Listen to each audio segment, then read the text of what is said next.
mean, they said they're Well, supposed to be here, they but jump on when they jump on. Yeah. What's good, chat? Blame Mo. We already know what it is. Yeah. It's Mo's fault. And then he gonna Always. tell us late to start without him. Yeah, all right. Anyways, Alexa Bliss is crazy. Mo Alexa Bliss, that's crazy.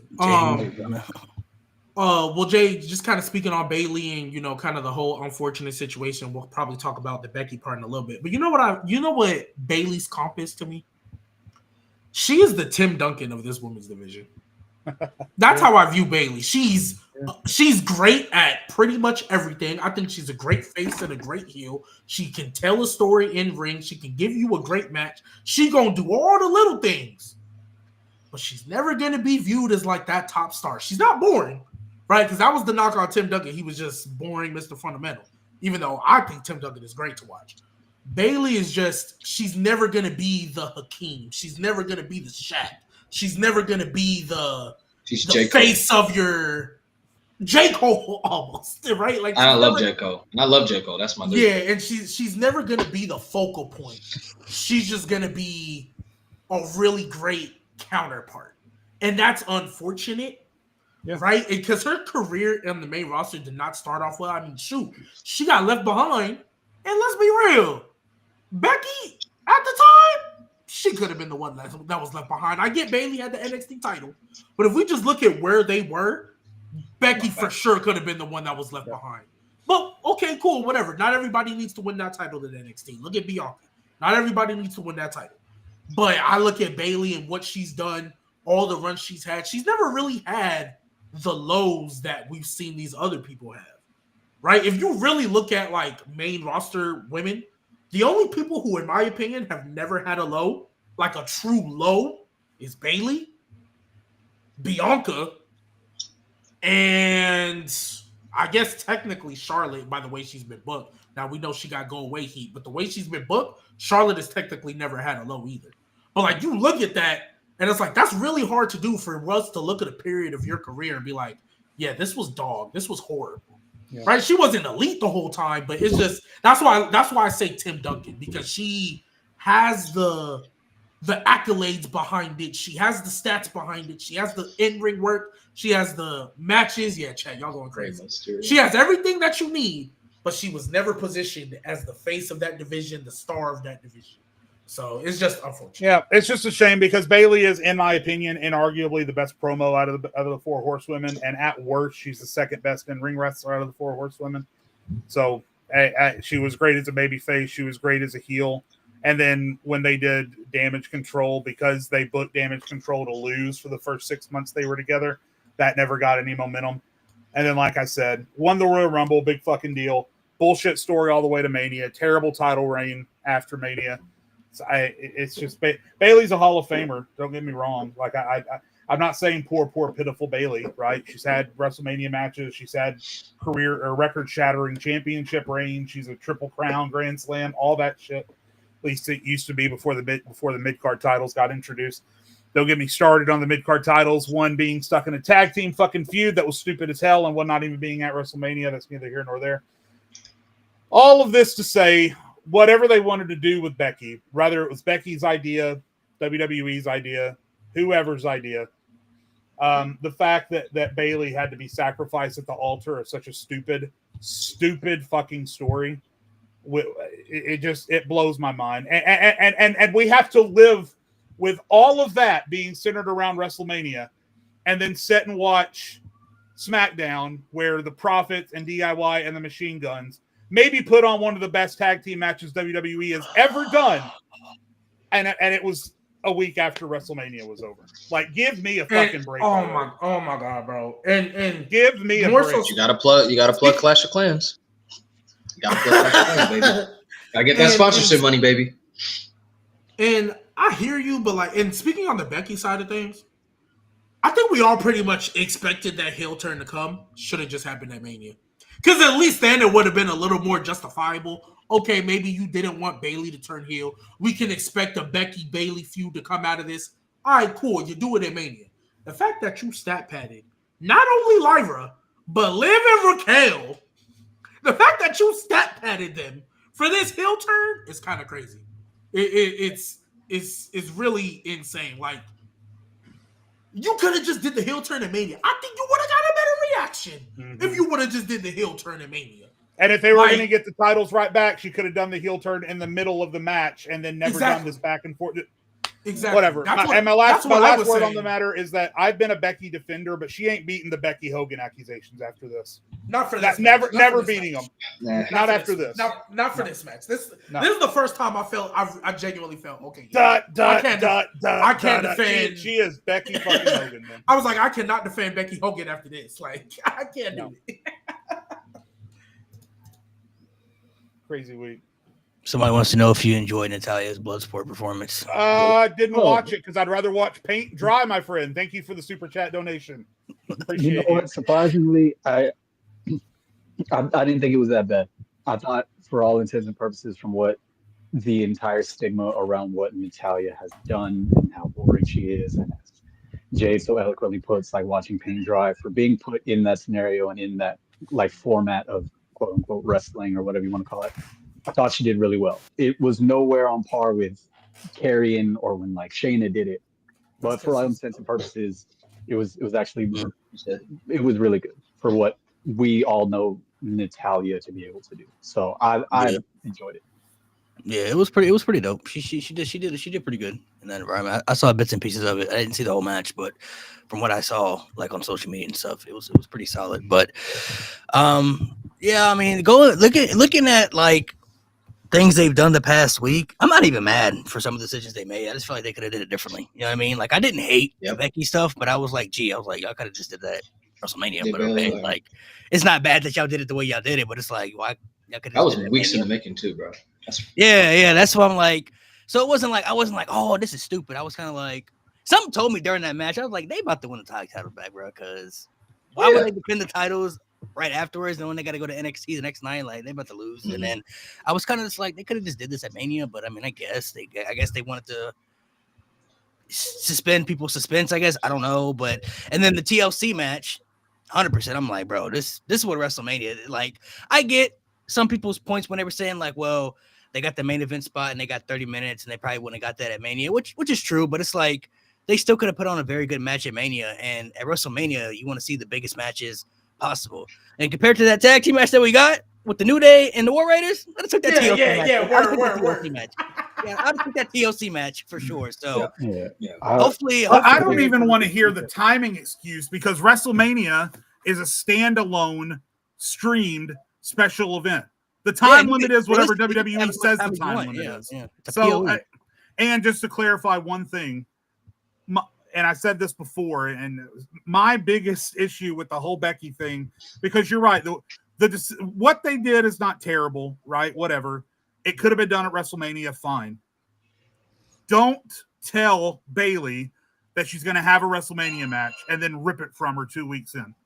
Because Lyra could have had a mystery partner the whole time. You could have had her going from person to person trying to find a partner, but then Liv and Raquel keep beating everybody down. And then she says, oh, man, the only way I'm going to have a partner is if I don't even know who it is or whatever, right?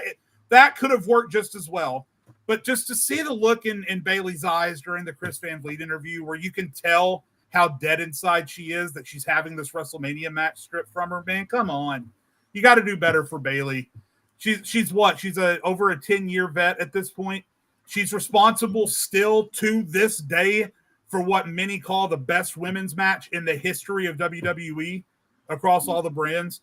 Record-setting world championship reigns, Triple Crown winner, helped carry the pandemic era. She stuck around, unlike Sasha Banks did. She's never caused drama, unlike Charlotte does. She doesn't take extended time off like Becky does. She's there day in, day out working, and this is the best you can come up with for her, is to rip a WrestleMania match. That's the thing that is killing me about all this. You got to do better for Bayley. And now if she leaves, because she mentioned in that interview a couple of times, unprompted, she mentioned that her contract is coming up soon. Yeah, I mean, what does that tell you? So she's probably better off going somewhere else. You probably use that for leverage, to be honest. Yeah, you just got to this, that, the third. Yeah, I just hope you can't give me that. I'm out. I don't honestly. Mania is like one of those weird things where I don't know. I guess they'll have to find an equal balance now because there was a lot of people left off Mania. That's what I wanted to comment on. Kind of speaking more in a general sense as opposed to just Becky. Yeah, the way I look at it, even though WWE this generation does have Seth Rollins. I'm sorry. Someone said Bailey's this generation Seth Rollins. This generation does have Seth Rollins. I don't know what that means. Maybe you mean this generation. Yeah, maybe the female. Yeah, maybe. Yeah, the female Seth Rollins. Yeah. I get what you mean. But speaking on that, I'm a firm believer in how I move in my life. As I don't believe in participation awards. I don't believe in getting a trophy or a prize just because you participated. In sports, there is competition. Not everybody can win. Not everybody can be a champion. If that was the case, everybody, all 32 teams in the league and 30 NBA teams would get a prize for competing. So the idea that, we got to get people on the card for WrestleMania, like what Montez Ford was trying to explain in whatever interview he was on, to me, I think is bullshit. At the end of the day, WrestleMania is the Super Bowl. WrestleMania is the NBA Finals. WrestleMania is the World Series. That is where you put on the biggest matches possible to make the biggest show. That's why, other than SummerSlam this year, that's why it's the only PLE to have 2 nights. That's why it's the one that gets the most money, where everybody in their life, everybody in they mama be coming to that show. If there's one show you want to go to, it's a WrestleMania. Yeah. So with that being said, I do not like that, we got to get everybody on the card or we got to get people that maybe haven't had an opportunity. That's bull. I get there's things that you can do better. And sometimes it's to your own detriment, creative team, because y'all can't book a women's division and that tag team division on Raw is putrid. Nevertheless, it is still WrestleMania. It's your fault, but I don't want to hear, the reason why this really good TLC build we had for the SmackDown tag division isn't on WrestleMania because we got to get Lyra and Becky and we got to get the War Raiders in it. I don't care. Like, for me personally, I don't care. We have to stop doing that. And I don't know if they're trying to appease to maybe more of the fans out there that, there's fans out there, we got to get everybody up there. We got to give more people a chance. No. If your story sucks, right? If your story isn't good, if you haven't been presented at all, you should not get spots over people that have actual intriguing stories leading in. In no way, shape, or form should that TLC match been left off WrestleMania. There's no excuse you can give me. Because everything on night 1, other than the main event, could have, and maybe Jey Uso, could have been replaced by this TLC. Literally everything. You could have took all that time that you gave the other matches and gave it to that TLC match. Literally. And my whole thing, like, I get we want to give people opportunities. It's not even finding a balance. It's your fault. You're the ones who control the scripts. You're the ones who decide to put whatever product you want on TV. If it's not working, it's not working. And I get there's certain matches that's going to be on there regardless. Tiffany and Charlotte, name value alone. I don't care how bad the build is. That's going to be on there regardless. I get it. But bluntly stated, we didn't fumble the New Day's heel turn. Y'all did. If y'all would have capitalized on the New Day's heel turn like you were supposed to, nobody wouldn't be complaining that they were on WrestleMania. I don't even think nobody would be complaining about the way they won. But what did y'all do when they first turned them heel? You know who they was losing to, Nate? My fucking left knee, Rey Mysterio. That's who they was losing to when they first turned heel. And Akira Stem Cell, the guy who couldn't even make it to WrestleMania. That's who they was losing to. Yeah. Had surgery 5 times in my left knee. Hey, them stem cells. Hey, he probably got the super and to serum Alpha too. Academy, which is more of a TikTok channel than a tag team anymore. But I digress. Word. But I said all that to say it's no excuse why that TLC match shouldn't be left on, and we have to get out of this mindset of we just got to put people on Mania because it is. You know how many NXT Takeover matches could have been on Takeover but weren't? Mm-hmm. And they were on the episode before, the episode after. Mm-hmm. Still a great match, but not everybody get to make it on the card. Not everybody get to make it to the playoffs. Let alone can I say something, G? And I'm sorry, I know we got to get Nate and Pat in here, but I need to say something real quick before I forget. What's so frustrating about the concept that you just said, G, is that WWE is aware of it because when you play GM mode this year, they tell you make sure you pay off some of your rivalries on the go-home show because you're not going to be able to fit them all on the pay-per-view. They tell you in GM mode to do exactly what you just said, and they don't do it. It's so infuriating that for them to be aware that this problem exists and build it into their video game and not do it themselves. It's so stupid. Yeah, you expect when WrestleMania comes around, obviously there's certain people you already know are going to be on the show. Roman Reigns, Seth Rollins, CM Punk, and like the big names. You expect certain people to be on the show, but it's like, then you look at the people that were left off this year, like Nia Jax coming off that World Championship reign, and then she was left off the show. Sami Zayn the last 4 years has had some of the best matches at WrestleMania alone. Karrion Kross doing the best work of his career. Karrion Kross, like Bailey left off. You know what I mean? Like, I'm okay with Karrion Kross being left off. They didn't build him up enough. But they could have been. He was already doing. He should have won the Battle Royal. Though. He was already doing stuff. Like they kind of. He should have been AJ Styles versus Karrion Kross. Fuck Logan Paul. Right. I don't know fuck how popular he is. They gave him a match because he's Logan fucking Paul. Or make it a triple threat. Get Karrion. Yeah, exactly. And I'm sorry to say it. I know he's hugely popular and everybody loves him right now. That Jacob Fatu match did not need to be on Mania. That was a week and a half, 2 weeks, maybe 3 of build. Right. No one gave a shit. That was the perfect match for SmackDown. You're right. Yep. That is something that could have been blown off on a go-home show. Yep. I know Jacob is extremely popular. I'm a fan of Jacob and everything he does, but that match was a nothing match. No one gave a shit. They popped because Jacob won. Until he won, right. When he won. But yeah. Because some of those matches they didn't announce till like the week of or like the week before. Like they just kind of stretched things out a little bit, you know what I mean? But like the TLC match, they had built that up for a while. Like that was built up. I thought it was gonna be a fatal 5-way. That's what I thought was gonna be at Mania. I was like, oh yeah. I thought they actually might make it 6 and add Mello and Miz in there. I'm like, okay, that probably put them in there too because they're a team. That would have cooked. Oh my god. So I thought they was gonna add them in there too. But talk about participation award.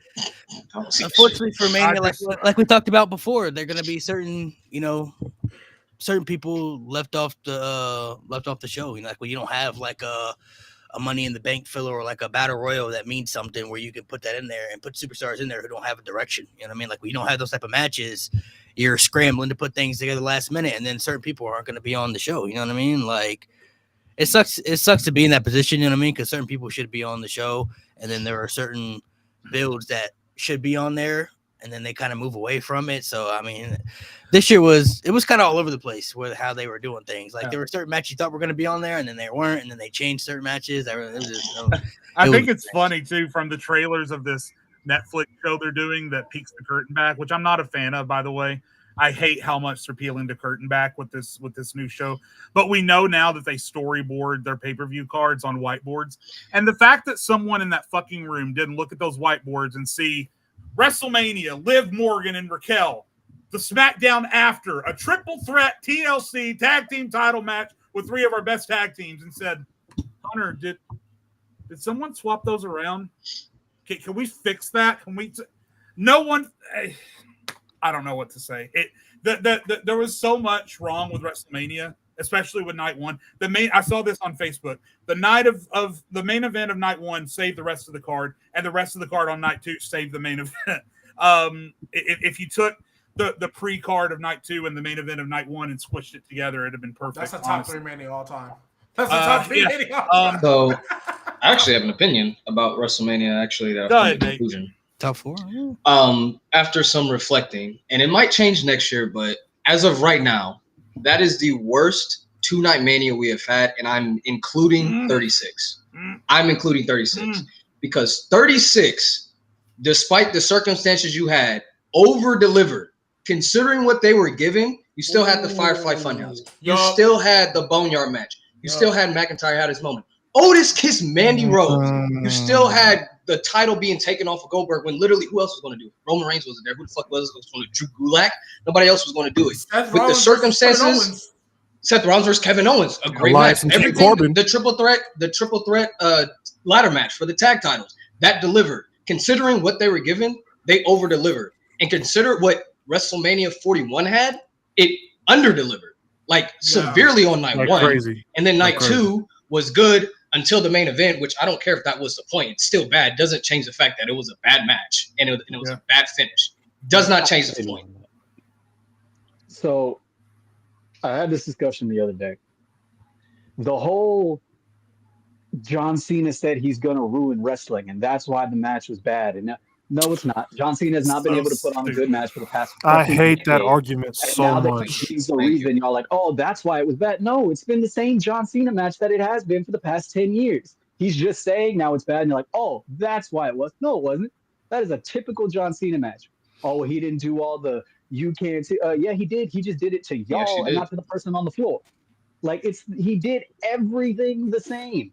I told people this is to me, this is the best John Cena match he's had probably since AJ Styles at Royal Rumble. Like that's the last like real classic Cena's had. But ever since then, if you look at everything else, it's been okay. The Roman matches they were okay, but everything else has been like subpar. Like John Cena hasn't been able to put on like a real classic probably since 2017. And he's even told people like, bro, I'm older, I'm slowed down. That's why I'm leaving. You know what I mean? Like I've lost a lot of steps and he's not there often. So him taking these bumps is just more and more damage to his body at this stage. So I don't know why I think some people may have high expectations for John Cena match still because it's still John Cena. But realistically, like Pat said, he hasn't had like a real classic in like almost 8 years. You know what I mean? Like it's been a very long time since he's been able to like, damn, Cena he stole the show. You know what I mean? Like it's been a while. He's not gonna do that. I guess that's the thing. Sometimes I think people will be so hyped because they want to see something, they forget what to expect when they get it. And Jade, I really hope this statement does not piss you off because I'm actually not trying to piss you off, right?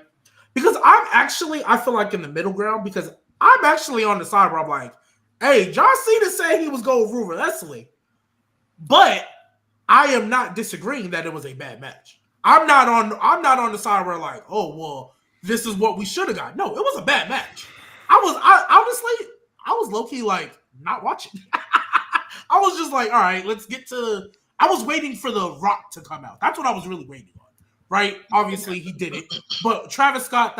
Once we got there, that's when I was really like locked in. I was kind of like, okay, this is the first time we really saw John Cena have to be a heel and not sell for most of the match. Yeah. So I'm like, okay, he's moving slower. He's really taunting the crowd a lot more. He's trying to be deliberate in his actions. So I was like, okay, cool. Right? I told Nate. Now, we talk about the rule of wrestling. When he slapped that referee at Backlash and end that match in a DQ, peak storytelling. Yeah, that's going to be peak storytelling. That's how you rule wrestling. But what I will say, I am in the camp where I understand we did not get the match that we were expecting. Getting flamed, bro. Yeah, you've been getting flamed. They've been doing it since the start. And we didn't even tell them to. We didn't even tell them to. They just started. Yeah, they've been doing this the whole time. The level of tip writing that y'all are doing, bro. But I'm in the camp where this was definitely a bad match, and I think it needs to be criticized as such, especially because it is in the main event, right? It is in the main event. I don't think using the excuse, oh, he said he was going to ruin wrestling, I don't think that excuses how bad the match was. Yeah. But what I do believe is we need to that level. It's maybe to it because I think he's gonna get his feet up under him now that he's gonna be wrestling more.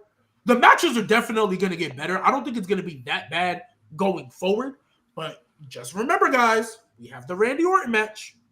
We're gonna have a CM Punk match. Shit. Yeah, I was about to say that's gonna be slow as shit. We're gonna have the CM Punk match. And even though CM Punk is clearly a better in-ring worker, CM Punk then lost to step 2 now. CM Punk has to go slower too now. We got to get ready for that. I mean, and so my overall point when it comes to Cena, not to say that I'm expecting a bad match, but I am more invested in the in-ring psychology Cena's going to tell because this is the first time in 20 years where he actually doesn't just sit there and sail for most of the match. He's actually got to be the one making other people sail. He's actually got to deliberately piss you off. And that's what I'm interested in seeing. That's why I'm okay with he said he's going to rule wrestling. He's not there to entertain. He's not there to put on good matches. He's there to get the job done. That's why I think of the Randy match would have been the first one, and he actually does smack the referee in the face. I think that would have been a perfect start to this run instead of what we got with Cody. let me say two things. So the Randy match isn't going to be terrible no matter what because they're going to be in St. Louis, and St. Louis fucking loves Randy Orton. The Punk match isn't going to be bad because Punk probably has the biggest meet in the world for how many people ride it. So whatever crowd they're in front of, they're going to love CM Punk. I just like saying shit like that to get that look on Nate's I beg your pardon. I just wanted to see that look on Nate's face. Hold on. Just cue the Nate sound. While he's looking, Pause, man. Come on. I do have a conspiracy theory about Randy Orton, though, real quick, because the thing that we haven't talked about with this match, I honestly didn't notice how bad it was until the ending sequence, and that's when I said, "Oh my God, this is the worst WrestleMania main event since Hart versus Yokozuna, or maybe The Miz versus John Cena." I would say Roman. I'd say Roman. This match was bad. I say Roman. I don't even think the match was bad, bro. I don't even. The worst one since we Roman. agree to disagree. Because here's the thing: 34. I didn't mind the first half of it because Cena was taking. I was like, all right, Cena, he's building the tension. He's taking it slow. He's doing his heel work, right? I didn't mind the second 35% of it because Cody was doing getting his moves in and and so I didn't mind that. But it was like towards the end, right before the Travis Scott thing, it seemed like neither of them really knew how they were going to get to that point. And then Travis Scott's music hits, that stupid fucking song that I can't stand. And then he comes down to the ring, and all of us are waiting for The Rock's music to hit. Don't lie to me and tell me you weren't. I was. All of us were waiting for The Rock's music to hit, and it never did. And I don't want to hear from The Rock, "Oh, that was never the plan." I don't care. If it was never the plan, you shouldn't have been there from the beginning. Can I tear into him? Hold on, I'm almost done. Wait. The Rock has completely ruined this story by his involvement since the beginning. The Travis Scott involvement is complete horse shit. He doesn't even know how to take a bump. What the fuck is he doing there? My point. I have a conspiracy theory that Backlash was never supposed to be Cena versus Orton. I think Orton was going to lose to Owens at WrestleMania, and then they were going to do like a no-holds-barred, lights-out match at Backlash that Orton was going to win in front of the home crowd. I don't even think Cena was going to be at Backlash. I don't think that was one of his dates. But once Kevin Owens goes down and Orton no longer has a match, and then Triple H sees the online reaction to how completely shitty that ending was, he says, "Oh my God, this is going to be what carries us in 2025, and we are off to the worst possible start. What can we do to fix this?" That Orton match that we were going to do in 6 months, that happens now. I think they were going to save the Orton match. And then when Orton was no longer able to wrestle Kevin Owens, they had to do it now because they got to do something to save this title reign because it's already going off of a fucking cliff because of how that match ended. Here's the thing. Cena's been advertised for Backlash for a minute. That's why I bought my ticket. But maybe he was going to be there, but he wasn't going to wrestle. I don't think. Here's the thing. Because Jade, you know me, Mr. Devil's Advocate on the show. I love a good conspiracy. But Mo, shut up. You were late. You don't get to moan and groan today. Shut up. You were late. Anyway, aren't you racist? You showed up 24 minutes into the show. I'm not trying to hear you right now. Aren't you racist though? Right. Don't you eat? Let me stop. Anyways, go to hell. Jay, when it comes to the Randy Orton match, I think, because I'm kind of with you, I don't think it was supposed to happen this early. But once Seth Rollins won the main event, I was like, okay, bet, yeah, they're knocking this out now. Because I went in thinking CM Punk was going to win. That's how you're going to set up the number one. Like, he's eventually going to fight Cena at SummerSlam. That's your main event, night 2. There you go. Signed, still delivered. And then Seth Rollins won the main event. So that changed everything for me, right? When it comes to Randy Orton, though, I think, like how you're saying, like you feel like they adjusted, that also kind of ties into The Rock, because The Rock has said the only reason he showed up at Elimination Chamber was Ari Emanuel asked him to. Okay, even if I take what you say is truth there, because I think he was bullshitting most of it. Okay, yeah. I can believe that, though. I can believe Ari Emanuel saying, yo, man, ticket sales for Elimination Chamber aren't going as fast as we want. Hey, advertise yourself to be there. People will show up. I can get what you want that, because The Rock is still a draw. Maybe it wasn't the original plan for you to be involved in this. Once you got involved, though, you have to be part of the story. Because, and the reason why I know y'all can do it, I just saw y'all arguably make one of the biggest pivots ever the year prior. I literally just saw y'all possibly make one of the biggest pivots ever.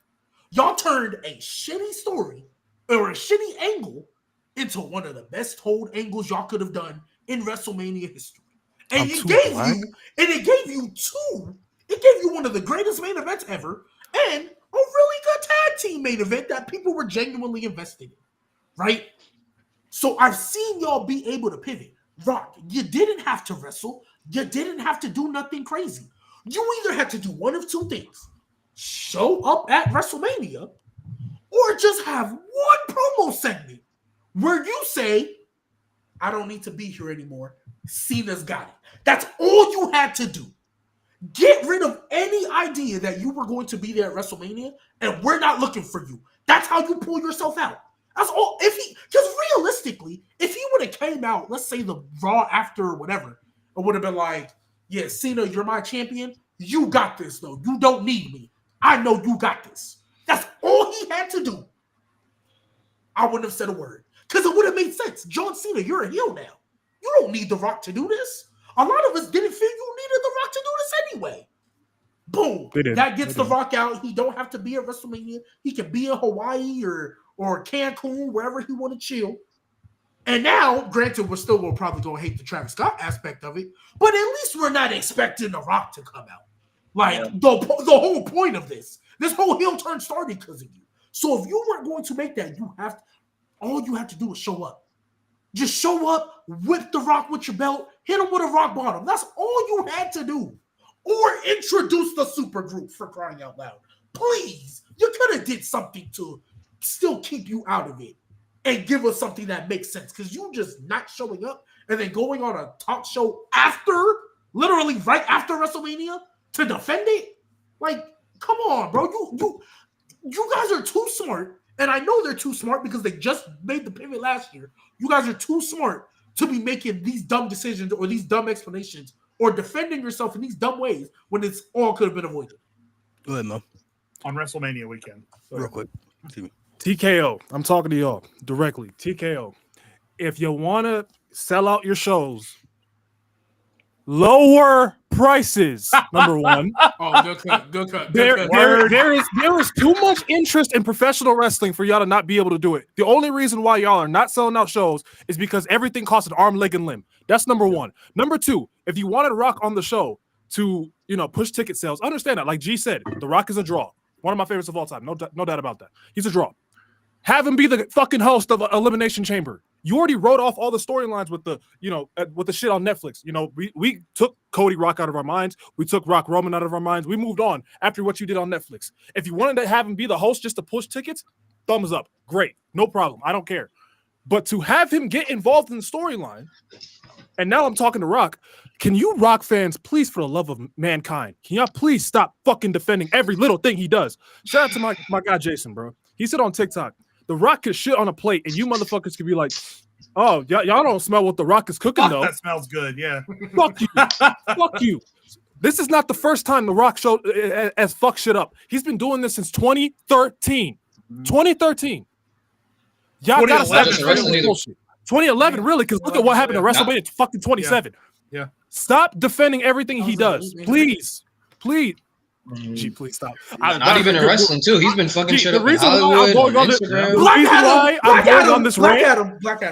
Black Adam. I'm going on this fucking rant because I'm not Superman, nigga. Please. This ain't WWE. You can't just rewrite the comments. You can't just do whatever you want. You can't do that.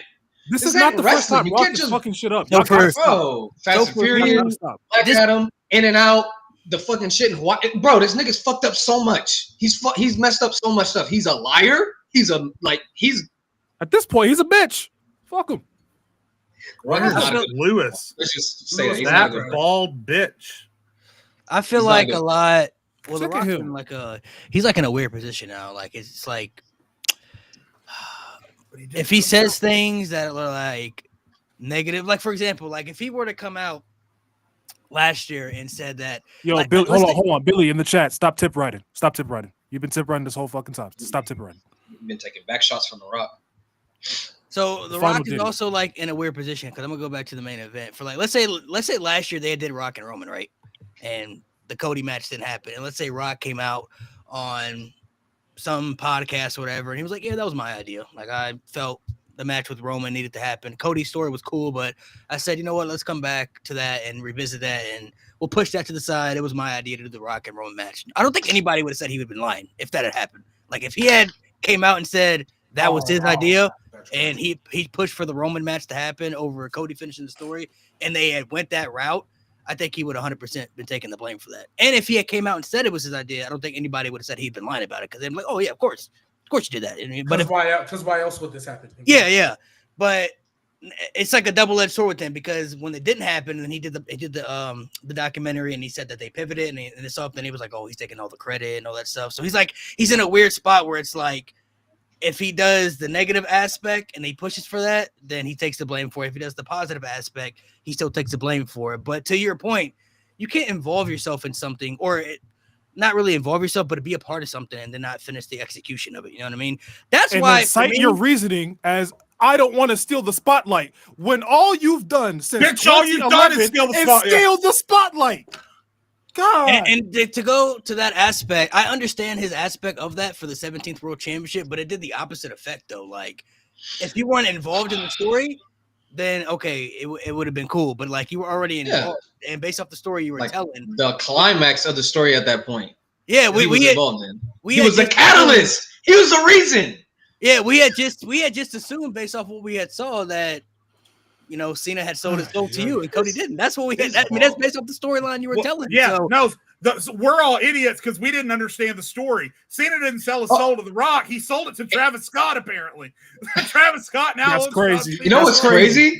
You know what's crazy? Didn't The Rock go on Instagram and like respond to somebody on Busted Open Radio? Was like, "Oh, brother, I'm working all the time, brother. The business is a work all the time, brother." Bro. The way he told that fan in the comment section this one time, he's like, "Oh, don't believe any of the BS." Yeah. Nigga, what am I supposed to believe now? What am I supposed to believe you? This is how this based off what people, and this is just how I feel. Because I don't think the match with Cody was bad at all. I just think people hated the ending. What had happened. When Travis Scott came out, like Jade said, we all were expecting The Rock to show up. And when he didn't show up, I think that put a sour taste in people's mouths. We're like, bro, I get like you got shit going on there, but it's like, bro, we expect you to execute on these stories when you're a part of it. And then when Travis Scott shows up, even though The Rock did say that Travis Scott was going to be a part of the story, so I was already expecting him to come back at some point. Yeah. But when he comes back and you're not there, it's like, bro, like, and you're not there, bro. Like, come on, man. Like, you gotta execute on the story. That's why I think people hated the match so much for me. Because I didn't hate what was going on in the ring. Like, I didn't hate the finish with Cena hitting with the title. Yeah. I agree. When Cena hit him with the title to win, I was like, okay, John Cena. I mean, this motherfucker kicked out a 4 attitude adjustment. So he already gave him his best shot multiple times. Wasn't good enough to keep Cody down. Ultimate heel move is to cheat to win. So that's what John Cena did. But when Travis Scott came out, first thing I thought, oh, Rock ain't about to come out at some point. He didn't come out. I'm like, all right, let's get to the finish, right? Yeah, like, when the Rock didn't show up, I just knew how people were going to feel about that because you were expecting him to execute a part of that story, what we had seen at the Elimination Chamber. That's why I thought he didn't show up for the build because I'm like, oh, he's probably going to come out. If the Rocket came out and they would have screwed Cody out of the championship, it would have made sense because of what the story had aspect. Cody didn't want to sell his soul. Cena did. You never wanted Cody to be the champ to begin with. Okay. You tried to screw him last year out of the championship. It didn't work. Now you have a plan that comes full circle this year. But realistically, though, we got to go back, though. We should have known this was all going to be thrown out. We should have just known this was going to be some type of malarkey. The first promo he cut on Netflix, we should have known it was going to be messed up from there. Because when he came out and cut the most corporate promo and he drinking tequila with Cody, like they didn't have beef. When did they become cool all of a sudden? When did we miss that aspect? Well, that's to Nate's and Mo's point. When he came out on Netflix and did all that shit, I said, okay. I guess we're not getting Rock this Mania. That's fine. Yeah, I was like, cool. Because I was like, we don't need you, right? We don't need you. Only thing I was thinking was like, dang. Only thing we were thinking at the time, dang, are we going to get Cody Roman 3?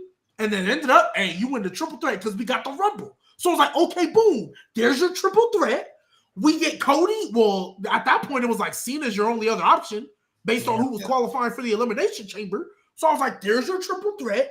There's your 2 main events. We're good. All we had to do was turn Cena heel during the match. That's all you had. That's what I was about to say. What they should have did if they really wanted Cena to turn heel, he'd have just turned heel in the match and won the championship that way. I feel like that was the original plan. I deadass feel like that was the original plan. Can you imagine if he had gave way Cody better. Can you imagine if he gave Cody all his best shots? Attitude, it wasn't working. None of the attitude adjustments, STF, and then he hit him with the championship and won that way. We would have been like, whoa! Like we would have been like what the fuck? Yeah. Here's my biggest problem with how they executed it at WrestleMania. Nate, can I ask you a question? Yeah, go ahead. How many times did we see Travis Scott on TV before he randomly showed up at the Chamber? Before the Chamber, 0. G-Baby, between the Chamber and WrestleMania, how many times did we see Travis Scott on TV? Other than promo packages? Yeah, I don't think he showed up at all. We're not counting Fiend, right? What's the point? I don't understand. Rock, I got bad news for you, homie.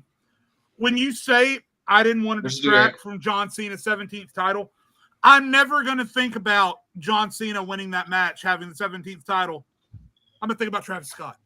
I'm going to think about Travis Scott taking a fucking crossroads bump and The Rock not showing up. That's what I'm going to think about for the rest of my godforsaken days on this earth as a wrestling fan.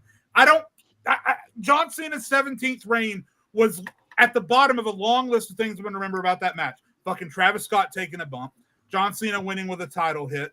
Cody looking like a complete bitch moron. After what a lot of people try to say was a bad title reign, I don't buy that. I think it was a decent title reign.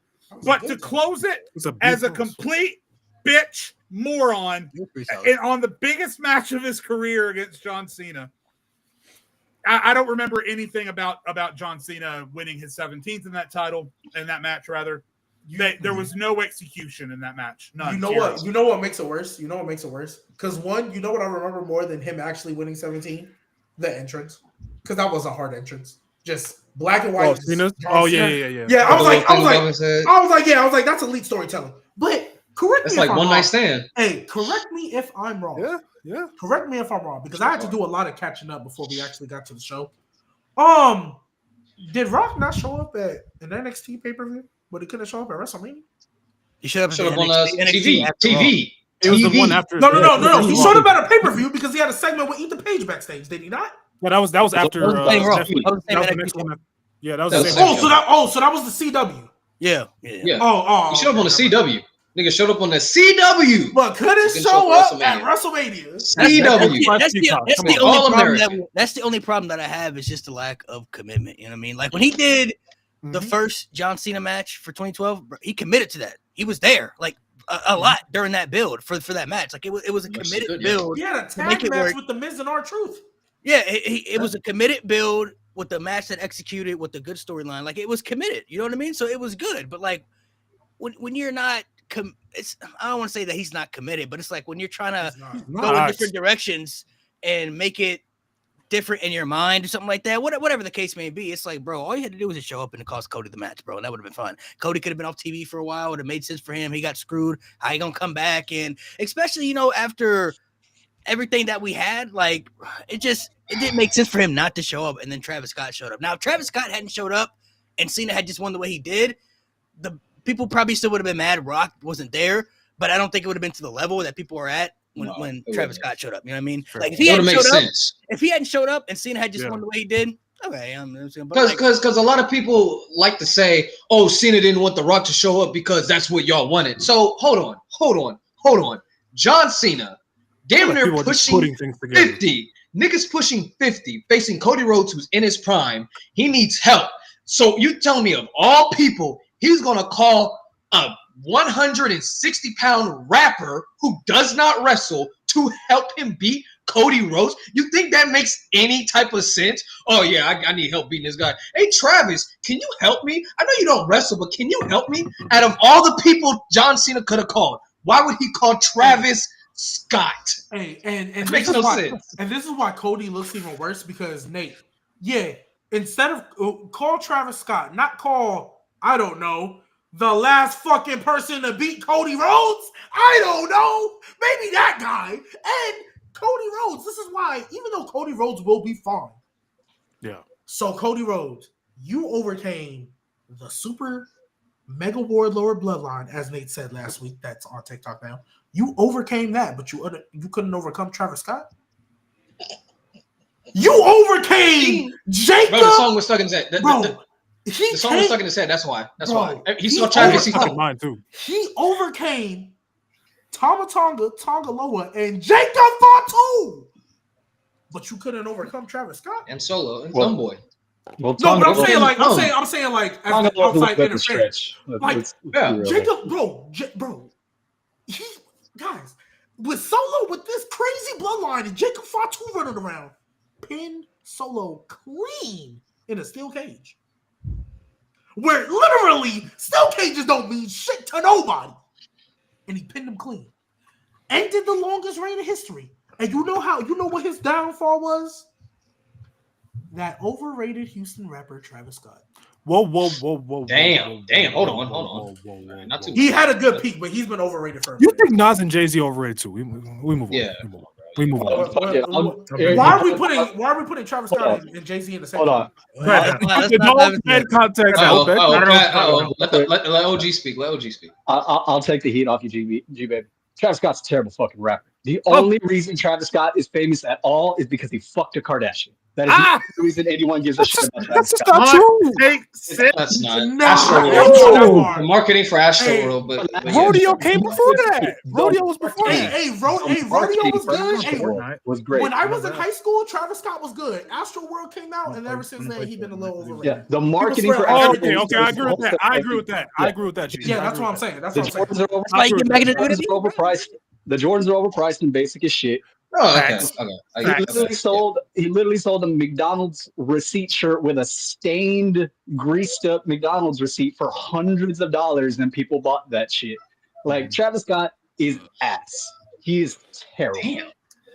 Yeah. Hey, to close the John Cena conversation, by the way, the most frustrating part of all this is that the decision for how to do his heel turn was so easy. Jerry Jones could have come across it. That comment from King Jones.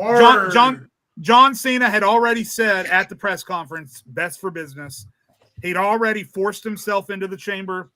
All you had to do was have CM Punk feel bad for Cena for a brief moment, and then Cena hoofs him across the dick, hits the AA, boom. John Cena's a heel. He's going to WrestleMania. And The Rock does a fucking rock concert and makes fun, I don't know, Vicky Guerrero or some shit at the start of the show. That way, The Rock is there. You sold tickets. The heel turn feels a lot more organic at that point. And then you don't have to worry about Travis Scott, who has to wear soaking wet T-shirt so he's over the weight limit for a car seat, coming out and costing Cody Rhodes the championship at WrestleMania. But yeah, no, I don't know. So to go back to G's, because I look at the ending a little bit differently. I don't feel like Travis Scott was the reason Cody lost, but he's a part of the story because y'all know they're gonna have a match. It's gonna be a tag. Travis Scott is gonna have a match with somebody. It's gonna be with Cody Rhodes. It's gonna be him and Cena versus Cody Rhodes and somebody else. You know what I'm saying? I don't know what's gonna happen. SummerSlam, whatever, but it's gonna happen. And again, Malik, I'm actually with you. It wouldn't be an issue if The Rock would have shown up. Yeah, that's literally the only part. That's literally the only. But you got to understand, him not showing up. It's not like we're just mad that he didn't show up. It's that technically, kayfabe wise and legit, this happened because of you, right? And somebody said it a little bit lower in the chat, and I think they're piggy. I don't know if Nate said it first or Jade said it first. But The Rock, I'm actually with y'all on this. That last year, I think The Rock got his feelings hurt because they actually want to see somebody other than me in a big spot. You know what? Fuck y'all niggas then. Like, I think he got booty hurt. I think his panties were in a bunch, and I don't think he liked that. Now, granted, he still got featured in one of the biggest moments in WrestleMania history, right? But I don't think that was enough for him because weren't there reports that he wanted to win that title? He wanted to be the one to have yeah. Right. And like, I don't know why he think people would want to see that. But nevertheless, I don't know why he thought he can go be Black Adam if you were Superman. I don't know why he thought he could do that. But you know what I mean? That brother is delusional. And, I mean, you know what somebody said on my show on Friday? Shout out to Wrestling Gives. He said that he thinks after SummerSlam 2002, when they boot him out of the building as a babyface, he's never been the same. He's never been the same. When they booed him against Brock Lesnar at SummerSlam 2002, since he's came back, he's never been the same. I mean, I'll give him the Cena feud up until he won. Once he won, I was like, oh. And even then, he was starting to get butthurt when Cena was fucking frying him. So, well, I mean, notes for your promo on nice tattoo. You're never coming back from that, gang. That's crazy. Like, that's you're never coming back. That was the ether. And then what made it worse, he started fumbling over his words after that. He said, "Hey, Miz was like, yeah, away too." Wait, did Cena was like, "Oh yeah, somebody noticed that." And didn't they say like it was Miz or something? Like Miz was like, "Yeah, someone noticed." Like he had his I don't know if it was the Miz because he said he wasn't gonna name him, but I think it was the Miz. I think it probably was because he probably was mad at the year before. He was like, "Oh, it's my get back." It's like, yo, that's crazy. Hey, John, that he couldn't look at his wrist no more because if he would have looked at his wrist, oh my god, he'd been cooked. He's been cooked for sure. Yeah. That. I mean, Rock did steal his moment. Shit. And then John Cena did you want to? I'll let Pat speak about the because he didn't get to speak about the ending and shit overall. So I'll let you speak about it, and then we'll move on. I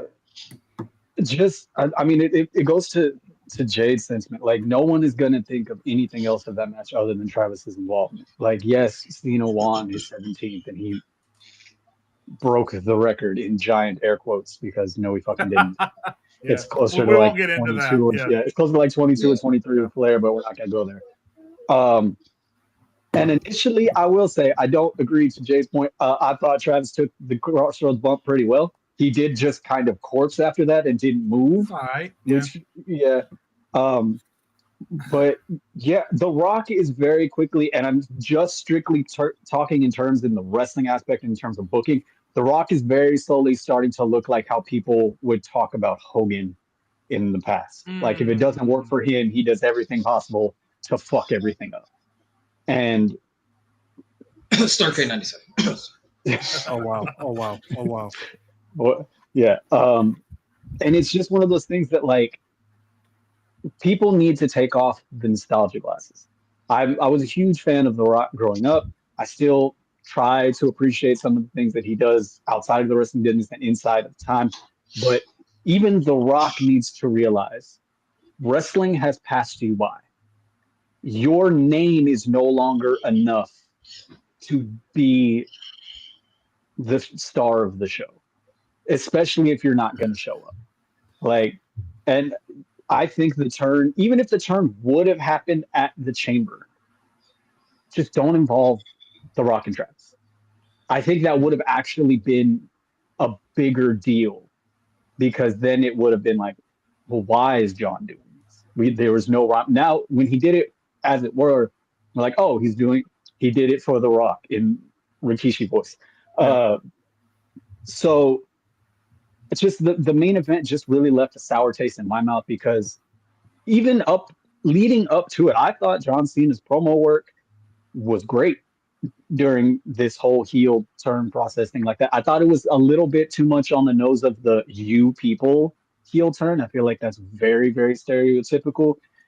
Me personally, again, fantasy booking in my head type of thing, like John Cena's heel turn would have been like, I came back, my time is almost up, I'm winning this title, and whatever I have to do it, I'm going to do it.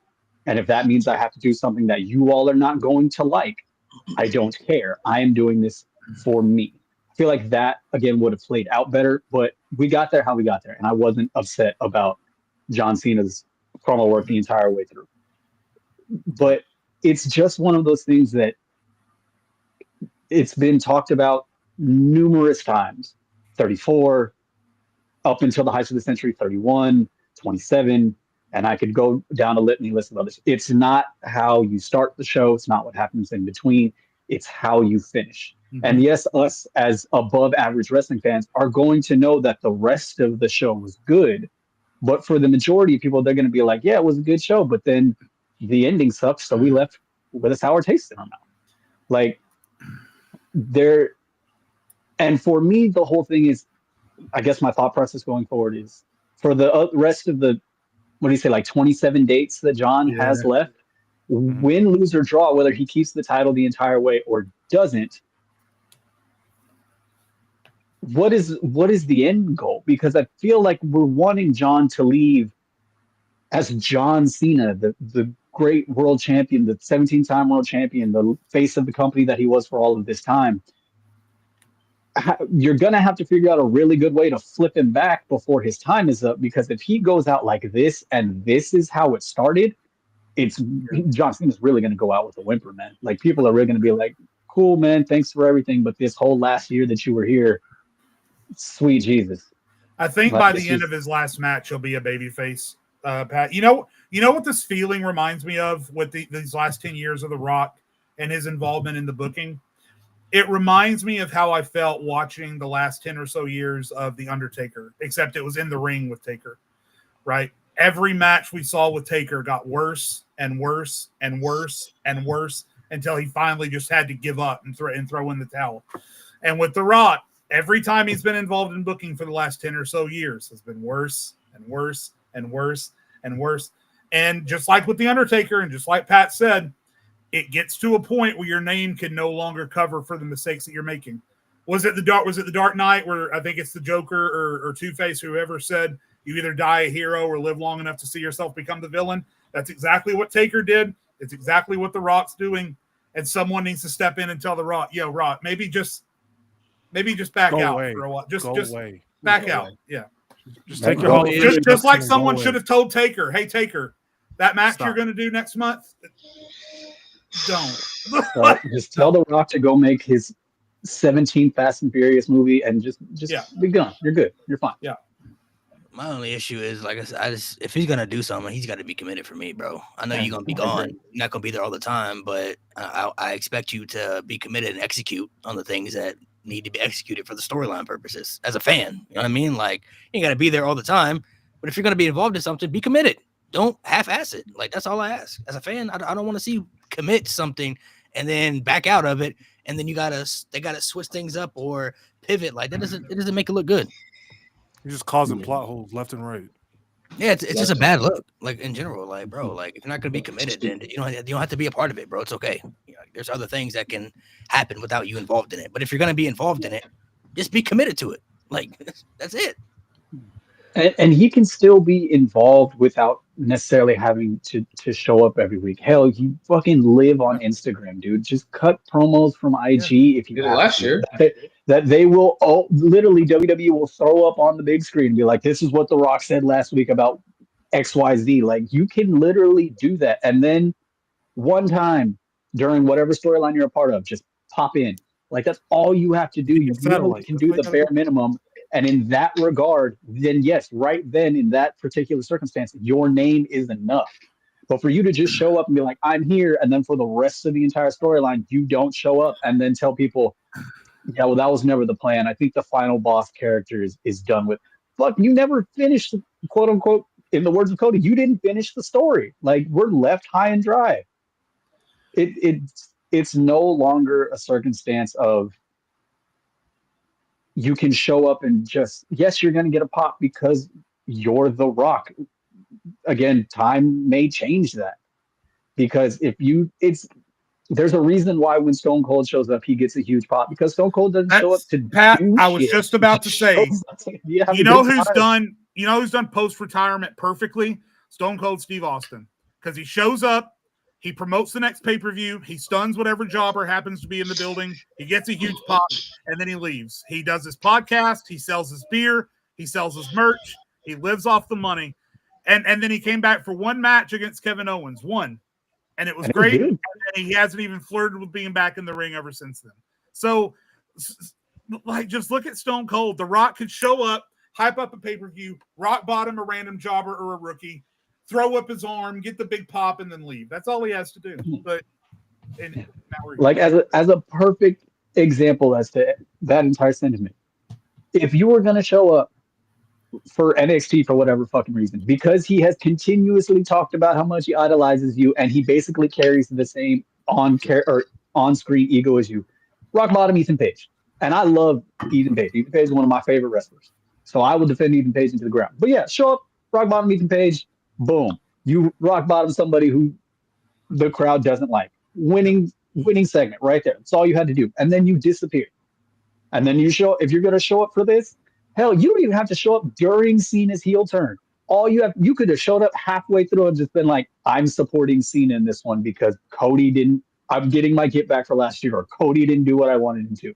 Any of that would have worked. But because you chose to involve yourself at the start of the storyline and you didn't follow through, everybody is going to look at you sideways. Yeah.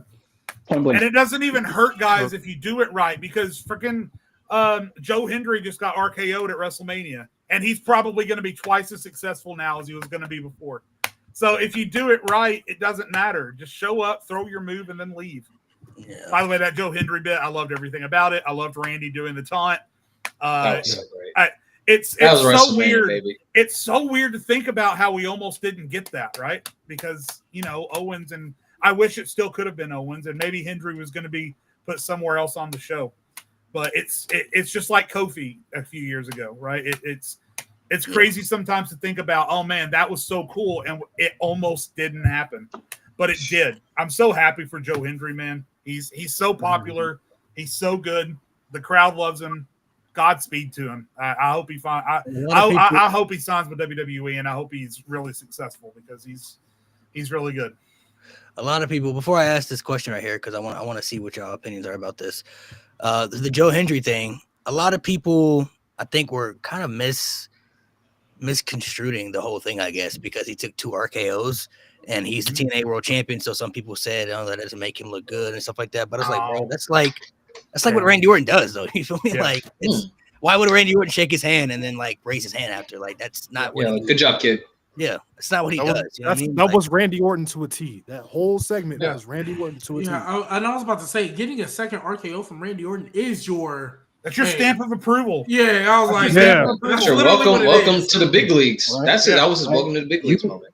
I hate that sentiment because it doesn't look good for the TNA World Champion. The TNA World Champion was at WrestleMania. Randy fucking Orton. Like, come on. Do you think? Let's be honest. Do you really think Joe Hendry is upset that he took 2 RKOs at WrestleMania? He's literally said that he was happy Randy Orton. He literally said he was happy about it. And the man did his pose afterwards. Like, yeah. Oh my God. Yeah. You think Joe Hendry's mad? No, man. That man was like, yes, that dude would have took 5 RKOs. Like, honestly. Not only did it not hurt him, that whole thing is going to do wonders for Joe Hendry going forward. Yeah. That's like going to be in future WrestleMania video packages. Like, literally it's going to be like, oh, anything can happen in WrestleMania. They're going to go back to that clip. Like, that clip is going to be circulated in packages for decades and decades. And it's one of those things that, like, you've seen, like, when CM Punk has told stories about, like, Stone Cold being backstage, and he goes and asks random heels backstage, hey, do you want to take a stunner from Steve Austin? Everyone's yeah. I'm sure Joe Hendry's like, hey, dude, you're going to take 2 RKOs from Randy. Is that cool? I'm sure Joe Hendry's like, Jeff. Probably top. Like, that's it? That's it? Like, 2 RKOs, then hit right. Hell yeah.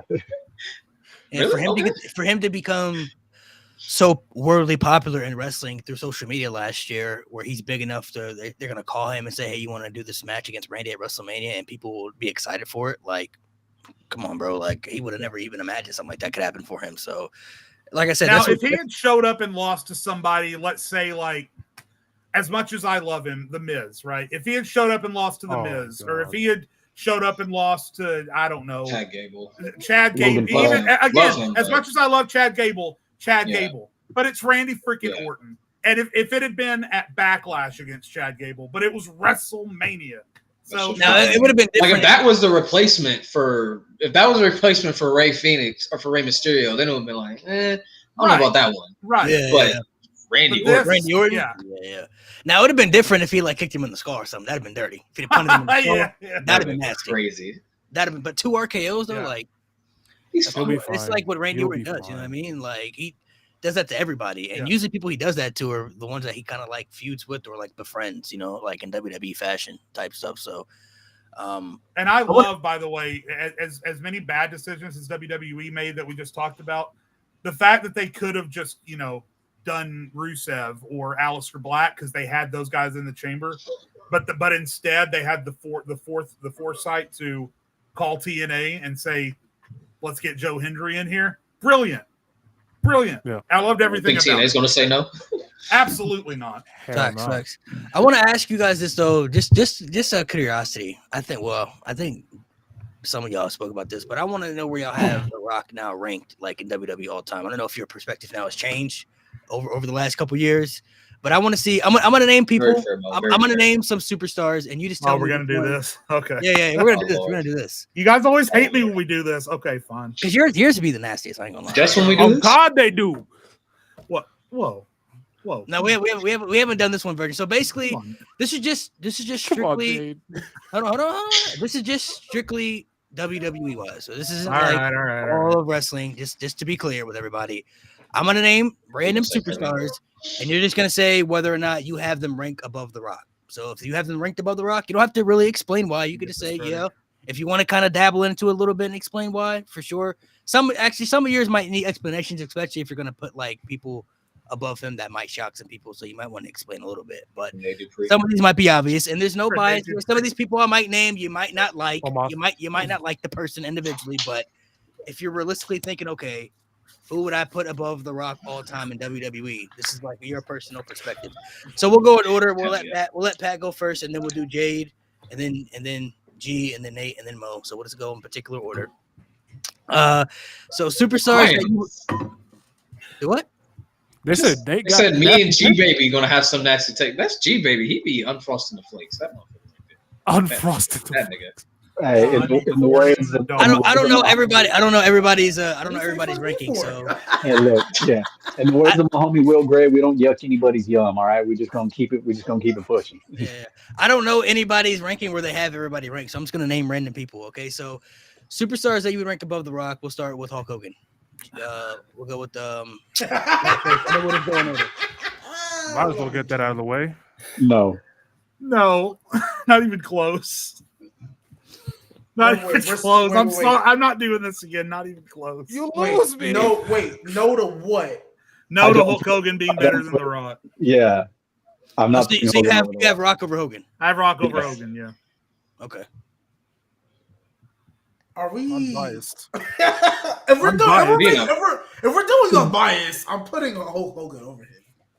I'm completely unbiased. Yeah, unbiasedly, Hogan is on my Mount Rushmore. Unbiased. Yeah, unbiased. unbiased. So no, he's not. I mean, yes, he's over Rock. Yes. I've made my explanations for Hulk Hogan. I mean everything that I say. No, Hogan is not over The Rock.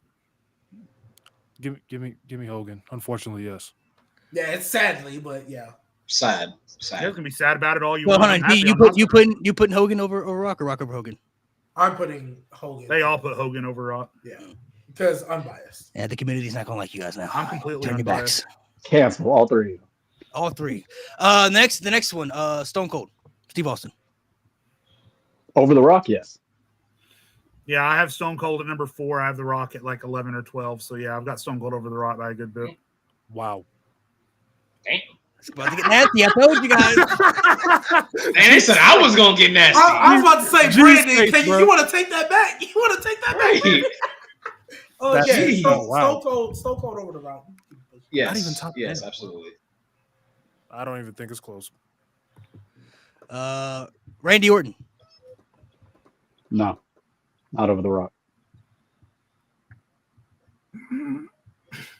I think on my top 40 that I did. I think if I'm remembering right, I think I had The Rock and Randy sort of in the same neighborhood. I think they were separated by a few. I would put The Rock over Randy. Yeah, I'd put The Rock over Randy. Yeah, The Rock is over Randy. If Rock's not top 10 on your list, where is Randy Orton? That's what I'm saying. Like I said, The Rock is 11 or 12, and I think I've got Randy like 13 or 14.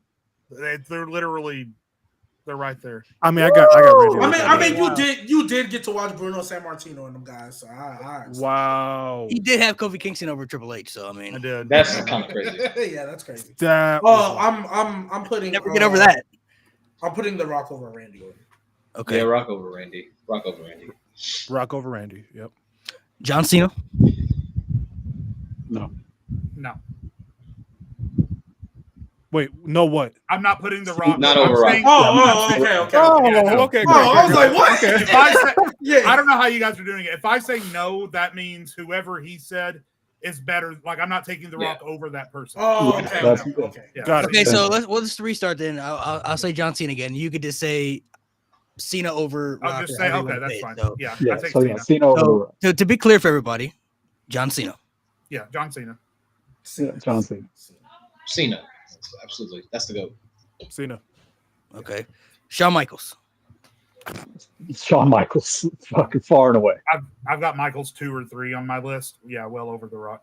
Yeah, HBK. Absolutely over The Rock. Absolutely. Sean clears. Victor, why would you do it that way? Triple H. Triple H. No, it's The Rock. Yeah, I'm putting The Rock. The Rock. The Y'all know how I Rock feel. by one. The Rock by one. I think So for we me, got it was one probably Triple like H. 18. So we had one Triple H, one Rock. Okay. 8. It's What'd he say? crazy. He said he got The Rock Triple by H. On my 18. top 40, I'm pretty sure, yeah, because The Rock was like 11 or 12, and I didn't have Triple H on my Triple H list. not even top 30, so that's even wild. That's insane. That's definitely nasty word for sure. So we'll name a couple more. What about Bret Hart? We're down by one. Brett. Go to hell. I ain't gonna lie. Go to hell. Wait, Pat, what'd you say? He said Bret. Hell no.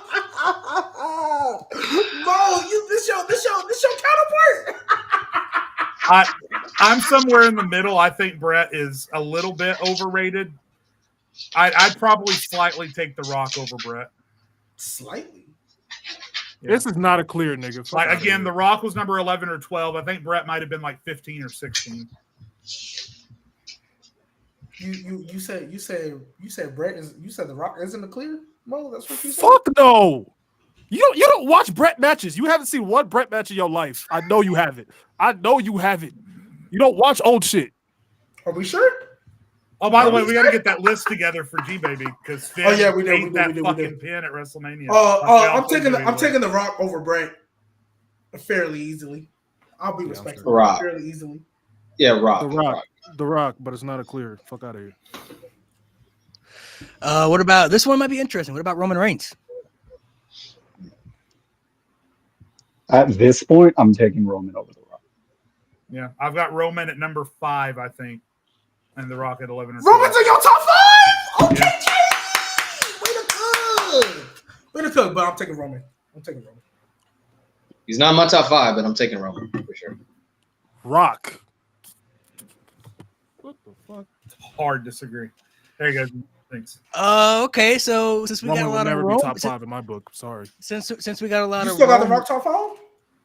Oh, no, No. we already moved past that. Since we got Roman, what about Seth Rollins? No. Oh shit. Woo, I love this. Yeah, I'm taking Seth. For me, Seth is working his I don't way hate up. Seth is working his way up the list. I think I had him in the like early 30s on my top 40. He's working his way up the list though, but he's not there yet. Yeah, I still got Rock over Seth. Now Seth can change it. But Seth's right clear now, This in year. ring. This Well, year? if you- I'm about to say if this story cooked, Maybe. hey, Seth can change it. Honestly, Seth can change hey, it. hey, I got Rock right now, but after next year's WrestleMania, this time next year, Hey, it might change. we might be Nate. saying It might change. Seth over Rock. I ain't gonna lie. It might change. Nate. might Especially if he change. gets that title back from Jey Uso and holds it for a good long while, that Bro, might I'm change. honestly, And then a even payoff if versus Braun Breaker. I'm about to say, even if he don't get the title, if he just give me peak storytelling with this, you might argue. Bro, hey, after that Roman match, he's gonna scratch. yeah. it. After that Roman match. This might be. No, I'm not gonna say it yet. Yeah. I'm not Go ahead, gonna Mo. say it yet. Rock. So we'll do a couple more. What about Batista? I want to see how nasty y'all get. No, not that. I'm taking The Rock. I love didn't even have Batista on my top 30 or 40. I don't. So no. Yeah. Batista. No, I'm taking The Rock. That one's a bit He's a wild. power. He's not Batista. Not even top. A He's honestly not even powerbomb- top He's a 25. powerbomb merchant. Hey. He's not a powerbomb mochi. Let's relax. Yeah. He Powerbomb could merchant is go. crazy. He can wrestle. He Powerbomb was merchant is crazy. pretty damn good promo. He had good character work, but He's all honestly, right. compared to all the other greats, he's not. I don't think he's top. Hey, Honestly, if he would have stuck around after 2010, what? I might agree with that. If he had more longevity, I might have. Yeah, if he would have stuck, because honestly, you look at it, his peak was like what? Oh, his like ultimate peak was probably like 05, 07. Yeah, like 08 kind of dipped, but then he came back in 2010, and then like he left, and then he came back, and he also left missed again. some time in the middle of that peak. Like he missed WrestleMania 22. So I mean, yeah. So I mean, if he would have stayed after 2010, no, granted, he went to Hollywood and lived out his dream. He always wanted to be an actor. That's great for him. Love that. I love that for Batista. He's doing great. Right. But if he would have stayed, yeah, he definitely would have been probably top 15. Maybe even top 10. Who knows? If he would have stayed. So what was everybody answer again? Pat, you said Rock. No. No. It's the Rock. Rock. Yeah, it's The Rock. Yeah, Rock. Not the same stratosphere. What about Brock Lesnar? The Rock. Yeah, I'm The Rock by I think I had Brock Lesnar at like 2021. So yeah, I've got The Rock. Okay. Oh my god. Oh, this is a conversation that Loki needs to be had, but I'm gonna say The Rock for now. Huh? I'm gonna say The Rock for now. But this is what I'll say though. This is what I'll say. Please piss me off. Please. So Brock I can tear into Brock Lesnar? Lesnar. Brock Please. Lesnar? Please Brock piss me off so I Lesnar? can tear into Brock. One of the most overrated superstars of all time. Let's talk about it. The amount of mid that Aren't man you has a Brett produced. fan? Aren't you a Brett fan? He has great matches and great storyline. So that's what Brock does not have. Brock Lesnar don't have great matches? He has way more mid than Bret Hart. What the fuck? Way more fucking mid. Y'all better piss me That's not off. what you said. That's not what you said though. I said he has a lot of fucking mid. Hey, I've never heard Mo's Bret Hart voice got some reach man, that too. peak. I think he just crashed out for the first time. I think that was Mo's first crash. Y'all about to piss me off with this crashed Brock out. Lesnar shit. Y'all about to piss me off with this Brock Lesnar shit. Mo, I got you, Mo. And I love Brett, Brock, but y'all what's about up? to piss me the fuck off. Y'all about to piss me the fuck off. If Brock Lesnar has is no not top in- 10 case at all. None. if- None. if Let's Brock talk Lesnar about it. is not in None. match, None. Kurt Brock Angle Lesnar has no top 10 Brock case Lesnar does not have whatsoever. What top 10K? None. No. None. Crazy. Zero. That's Zero. crazy. Y'all only hold on. Y'all only use That's actually that crazy. no, hold on. Y'all only use those 2 years and then forget the amount of bullshit he produced in the 2010s. The amount of absolute heresy he produced in the 2010s. Hey, Fuck that. Hey, last time I Fuck checked. that. And last time I checked, we accolades. got- This is a scripted sport. Fuck out of here. Fuck out of here. He has Hey. no top 10 case. Fuck that. It was pretty bad in 20. It was pretty bad. Hey, Bad. They're Bad. hey, last time I checked, Oh. we got Brock Lesnar versus Daniel Bryan in the 2010s, right? Oh, you know what happened before that? WrestleMania 34. Fuck out of here. Fuck out of here. Hey, Fuck out of here. hey, Fuck outta Hey, here. we Fuck outta also here. had Fuck outta hey, here. we also Fuck had outta here. WrestleMania 31. No. We had WrestleMania 31. Fantastic. He had a Did we good not have 2-year WrestleMania stretch. 31? Fantastic. He had a good 2-year stretch. What happened for 504 days? 504 days of bullshit. Hey, Jeez, not boys, every don't single touch one of those Sabu. matches were bad. Not every single one of them. No, that Fatal 4 Hey. was great. Oh, the Fatal 4-Way, the Triple Threat match. We got AJ Styles. We out are of it, not and we caping for got the reign of Daniel terror Bryan right over now. there. We are not caping for the reign of terror right now. I know we're not. All I know said we're was- not. All I said was all of those matches. It's weren't still bad. a lot of bullshit. A broken clock strikes twice a day. Fuck out of here. Brock Lesnar always be cooking at SummerSlam though. Hey, wasn't he dubbed like Mr. SummerSlam for a minute? Oh yeah, Brock Roman at SummerSlam 2018 was fantastic. Yeah. You looking at one thing? What It about wasn't Brock CM terrible. Punk? What about Brock CM Punk? Oh, let's talk about Brock and Undertaker in 2015. Brock and Randy Orton in 2016. That wasn't bad. You act like that was bad. In 2015? Not bad at all. That's probably one of the best things they had that entire year. Word. No, the Hell in a Cell match clear. The Hell in a Cell match was really, really good. But Well, yeah, other than that was 2015. Was that not? We're talking about SummerSlam. We're talking about Oh, SummerSlam. That shit was That match was mid. cool. This SummerSlam match was cool. All right, I'll give you cool. Fine, whatever. It was okay. I was just asking a question. Randy Orton Cena match match- disappointed. The Randy Orton match Cena disappointed. the running match was Like crazy. That was one of my dream matches. He That shit literally sucked. ended the streak and killed Super Cena in the same year. Oh, one thing that shouldn't have happened. Okay, and that was good. The Cena. Okay, great. So 2 years, you did some good shit. Then from 2018 to like 2023 or 2017, excuse me, to 2023.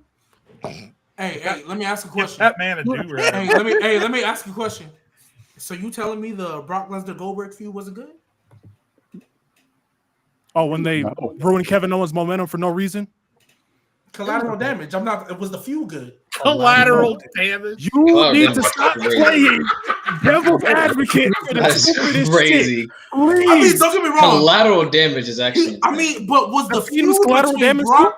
Was the feud between Brock and Goldberg good though? No, it was not. It was okay. It was cool. It was It was good. good. It was good. I'll give you good. I'll give you good. It was good until they this. inserted the Universal title. That's when No. they Yeah, Right. They didn't need the title. They didn't need the title. Yeah, and I can agree with that. Everybody agree. Everybody thinks that feud was good because of the huge moment of of Goldberg squashing Brock to restart that feud. The rest of it, the second match they had was subpar at best. The storytelling was Because good. Was it not? Not the That WrestleMania feud match. had about six minutes of good stuff between the Hey, they Rumble, said I'm hating. Survivor Series, and Mania. They said I'm hating, but they're not proving me wrong though. That A Mania lot match of was men in good. 2010s. They did. They win like 100 miles per hour for like what 5 minutes. That's all they need to do. I think it should have been for the title. We didn't need a WrestleMania 20. Yeah. We didn't. Yeah, no, they didn't need to go more than like 5 minutes, whatever they did. But to Yeah, go I was back, talking about to go back, do we have Brock Lesnar over The Rock? That's the question. No. Fuck no. Oh, No. I said the Rock. I said the Rock. Okay, moving I on. had Moving on. Lesnar at like number 20. Yeah, let's move on because I Move could on, really move on. dive into I'm this. gonna name- I could I'm gonna name a really couple dive more. into this. I'm gonna name a couple more. CM Punk. Loves this.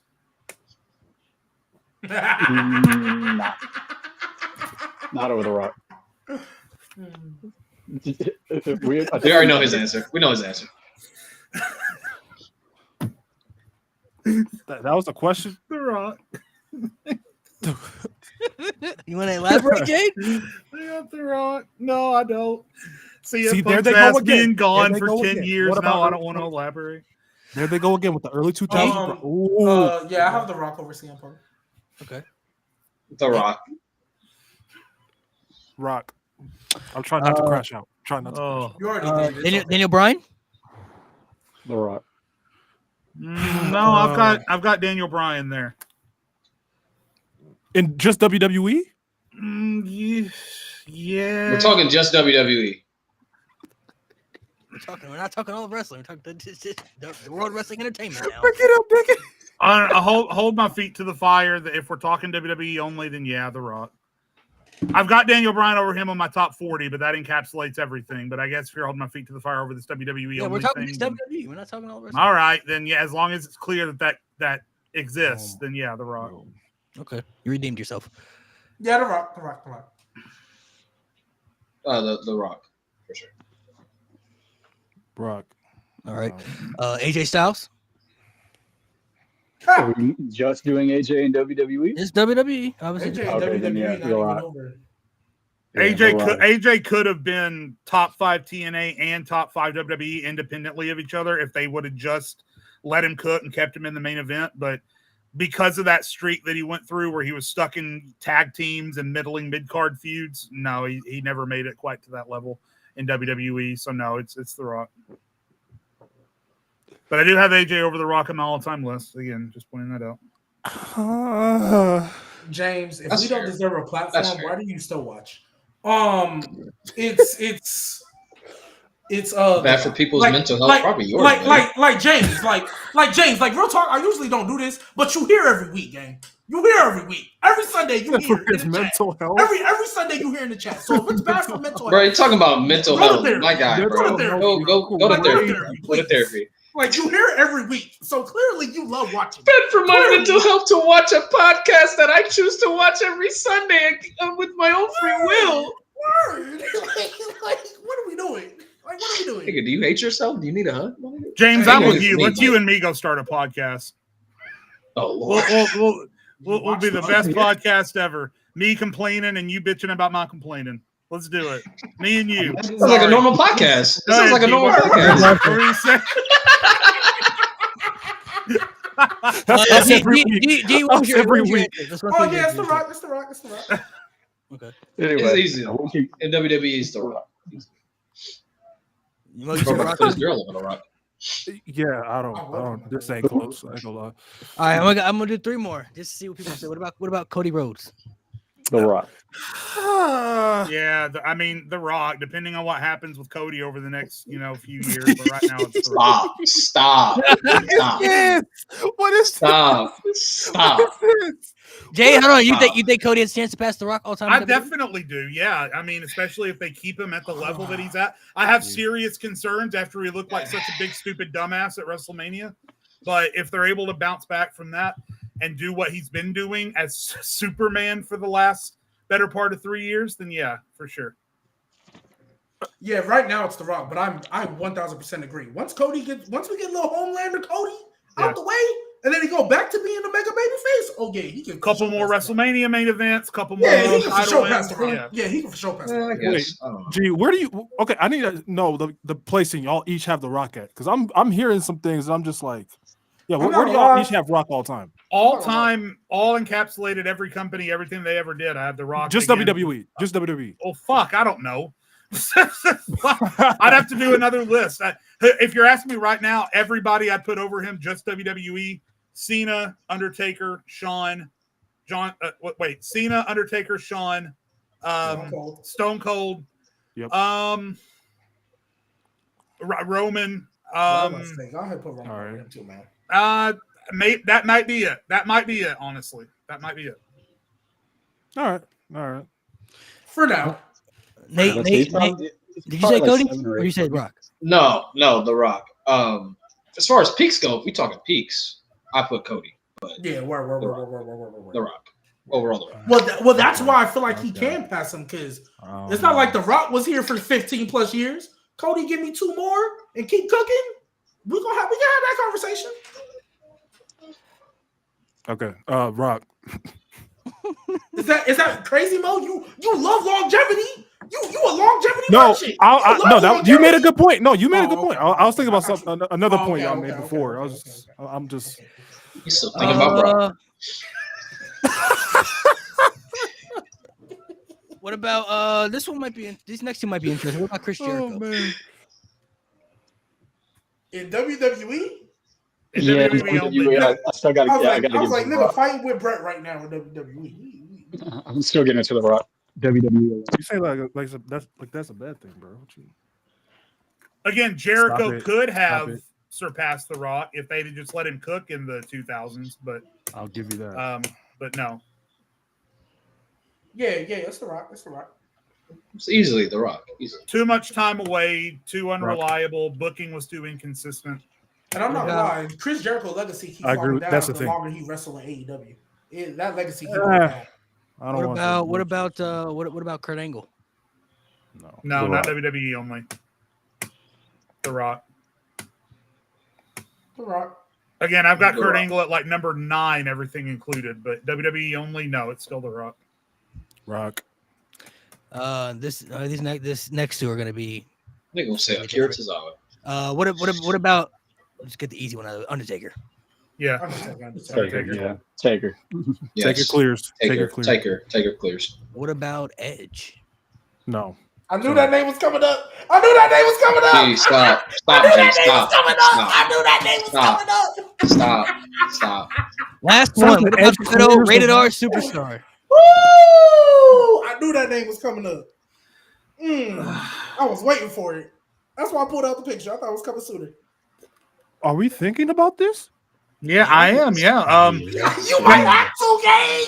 This is another one. We talking WWE. Yeah, that but man is responsible it's for revolutionizing this match. It's the one. But you don't give Jeff Hardy that point. You know what? Never mind. Jeff Hardy doesn't have the singles run that Edge does. Don't do that. That's not what I said. That's not what I said. I'm telling you what the difference is. Wallahi, that's not what I said. You said I don't give Jeff Hardy that point. I said you don't. In general, you don't. But no, I do give him that credit. But when I rank him, I don't put him high because his singles run is not on the level of it, bro. It's not on the level. But that's why Edge is in his combo. Edge was gone for 9 years, though. They said Edge was gone for 9 years, though. Yeah, I don't care about those 9 years. I hate that argument so much. I hate that. Well, if he was, when he came back, I was gonna say. I have The Rock. I have The Rock over. No, so let me go first. Pat didn't. He was thinking about it. Pat, you got Edge or Rock.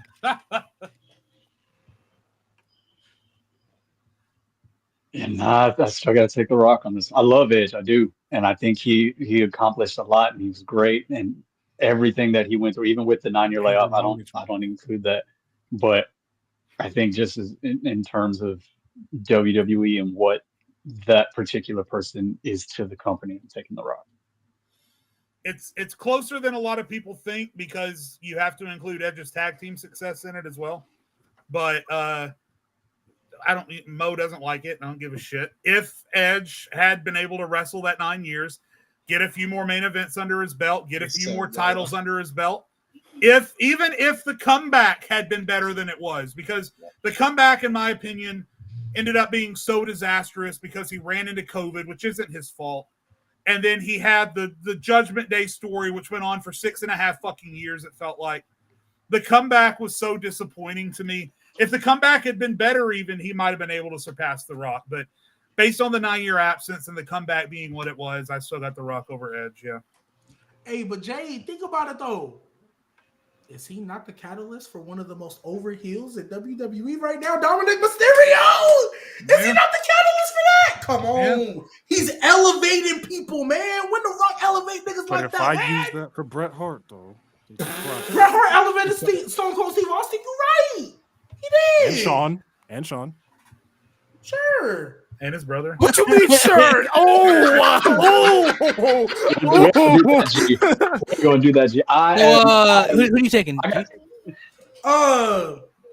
I'm with Jay. It's 1,000% closer than people actually want to have. The conversation people actually want to have, because I do take it Edge's tag team, but I'll give it to The Rock for now. You know, better single story peak. I'll give it to The Rock. I don't want to. I'll give it, and it's a lot closer. I'll give it to The Rock, even though Edge does have the complete package. That absence really hurt. If he would have done more in that time, like before he left, like we'd probably be talking something different, because who knows what he could have been doing today. Right. Would he still be retired? Would he still? I mean, because look at Christian. Even though he took some time off, he's still going. You know, more than Edge at a certain point. So you never know. He probably still will be around, but his career went out with such a whimper too, because his last few feuds were with a pre-Money in the Bank Dolph Ziggler that was together with Vicky Guerrero, Alberto Del Rio. No, it didn't. Because his career went out with a whimper. No, I'm just saying the story sucked because it was all based around Vicky Guerrero. If Edge and Dolph would have been allowed to go in there and cook, but they weren't because they were too focused on, Edge can't use the spear, and Vicky's the special guest referee, and I'm taking the title off you and putting it on Dolph because he's my lover boy. Like, fuck all that. It could have been good. It wasn't. Hated that. No. As the resident Edge Glazer, I'm going with The Rock. All right. No, listen, hey, chat, you kind of clicking right now, and everybody else in chat who's supporting I completely agree that the Judgment Day as a whole helped launch successful runs for Finn Balor, Rhea Ripley, Damian Priest. Well, maybe not Finn Balor, but Damian Priest, Dominic Mysterio. But Dom, Priest, and Rhea, yes, all got more successful because of the Judgment Day. That doesn't change the fact that rivalry went on for 10 decades. Way too long. It went on for way too long. And the wrong guy won. Demon at WrestleMania. That whole thing. I was about to say he literally killed the Demon. Yeah. Mm-hmm. For sure killed the Demon too. Yeah. So both things can be true. That rivalry was a disaster and went on for way too long, and it helped launch Priest, Dom, and Rhea. Yes, both things can be true. Okay. Just to see what people thought. I want to dive into this whole new faction though, with Seth, Braun, and Paul Heyman and stuff like that, and the possibilities where it's going to lead into. Evolution 2.0. Yes, sir. Well, I don't want it to be Evolution 2.0. We'll see. I mean, like, I hear you. I personally don't want it to be Evolution 2.0. Evolution was about elevating guys. And even though, yes, technically Braun Breaker is going to get elevated, we know what Braun Breaker is at this point. We just, he literally, to me, is a main eventer that was just holding the mid-card title. That's all it was. But, if Braun Breaker and Gunther went at it, I believe Braun Breaker could win that match. If Braun Breaker went up against pretty much almost anybody in the main event, I would believe Braun Breaker could win that match, and it would be believable. Like, I wouldn't see Braun Breaker winning the match and be like, "Ooh, that's not believable." Like I wouldn't think that at all, and that's with anybody. Like, genuinely, the only person that I could not see him beating right now today is Jacob Fatu. That's it. And the only reason why is because Jacob Fatu, man, I don't care what he looked like. I don't care what jail he been to. That nigga got to be a WrestleMania main eventer. He has to be. Don't even get me started about Jacob Fatu. But if he did beat Jacob Fatu, would I think that would be like, would I feel the same way about him, about Jey Uso tapping out Gunther? Absolutely the hell not. So I don't want this group to be Evolution 2.0. I really, really hope that this group is just showcasing him, but not like how Evolution was. I just want them to be a super group that's running this shit. Yeah. I just want a bunch of new Paul Heyman guys just running this shit. That's what I don't think it's a foregone conclusion that they're going to add a third guy. I think it would be fine if they didn't. But everyone's obsessed with everyone on Twitter, and even my friend Ryan, fucking Jesus, texted me as soon as it happened and said this. So, Braun is Batista and Seth is Triple H. Who's going to be Randy Orton? Like, first of all, fuck off. But if they are going to have a third guy, there are two guys in the company that would benefit from being in this group more than anybody else, and I think both of them need it equally. I can't decide if you put a gun in my head which one needs it more and which one I would pick. But if they are going to add a third guy, it needs to be one of two people, in my opinion. Carmelo Hayes or Austin Theory. Yeah. You lost me. Those are the only two. Because everyone else, I think, can be saved with a tweak of the character here, a good booking decision there. I think there are things that can fix them. But Theory, I think, short of a drastic booking decision like this, I think Theory is done. And Carmelo Hayes, even though he just won the Andre the Giant Memorial Battle Royal, which, okay, if you want to use that as a catalyst to get to this, then fine. But it needs to be one of those two guys, for sure. I would like, for me, who I would like to see a part of it. I'm assuming they're gonna add somebody else eventually. I don't know when. Carmelo Hayes would be a good addition. Austin Theory, because he's super young and part of the future. If they wanted to kind of help revive him of some sort, because I don't know why he's still attacking with Grayson Waller. We should have. I don't know why that's still a thing. Should have been done. They seemed like they were gonna tease the heel turn, and then they went away from it. Twice they did it. I don't know. I don't know what the hell. Yeah, I don't know what they're gonna do for the men's side of it. There's a lot of good options there. I would like to see Bronson Reed though a part of it. I think that would be incredible. Bronson Reed, Braun Breaker, Seth Rollins, Paul Heyman. At that point, they win everything. They win. Man, you just lost. No. With that one. I'm rocking with Ethan Page. This is why this doesn't work. You already have the enforcer in Braun Breaker. You don't need a second enforcer in Bronson Reed. I hate when people bring up Bronson Reed. Makes no sense. Plus, he was literally feuding with Seth before he left. That shit makes no sense. I don't want to say You don't have to be an enforcer. No, if we're talking about just go back to being cool. If we're talking about building up to being cool. If we're talking about building up two people for the possible future, yeah. He doesn't need it, bro. Bronson Reed does not need a faction, bro. He's good on his own. Braun Breaker don't need it either, but makes sense. The last time, okay, but at least. But he's the future. That's what they did with Batista and Randy Orton. That's like your guy. Braun Breaker is the Bronson Reed is. I love Bronson Reed. He's not the guy. Austin Theory could be like one of the top guys. Carmelo Hayes could be one of the top guys.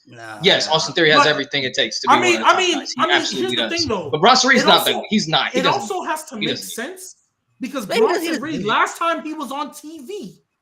We know what last time he was on TV is with Seth Rollins. Bro, but the last time he was in a feud was with Seth Rollins. He's not gonna start listening to this nigga.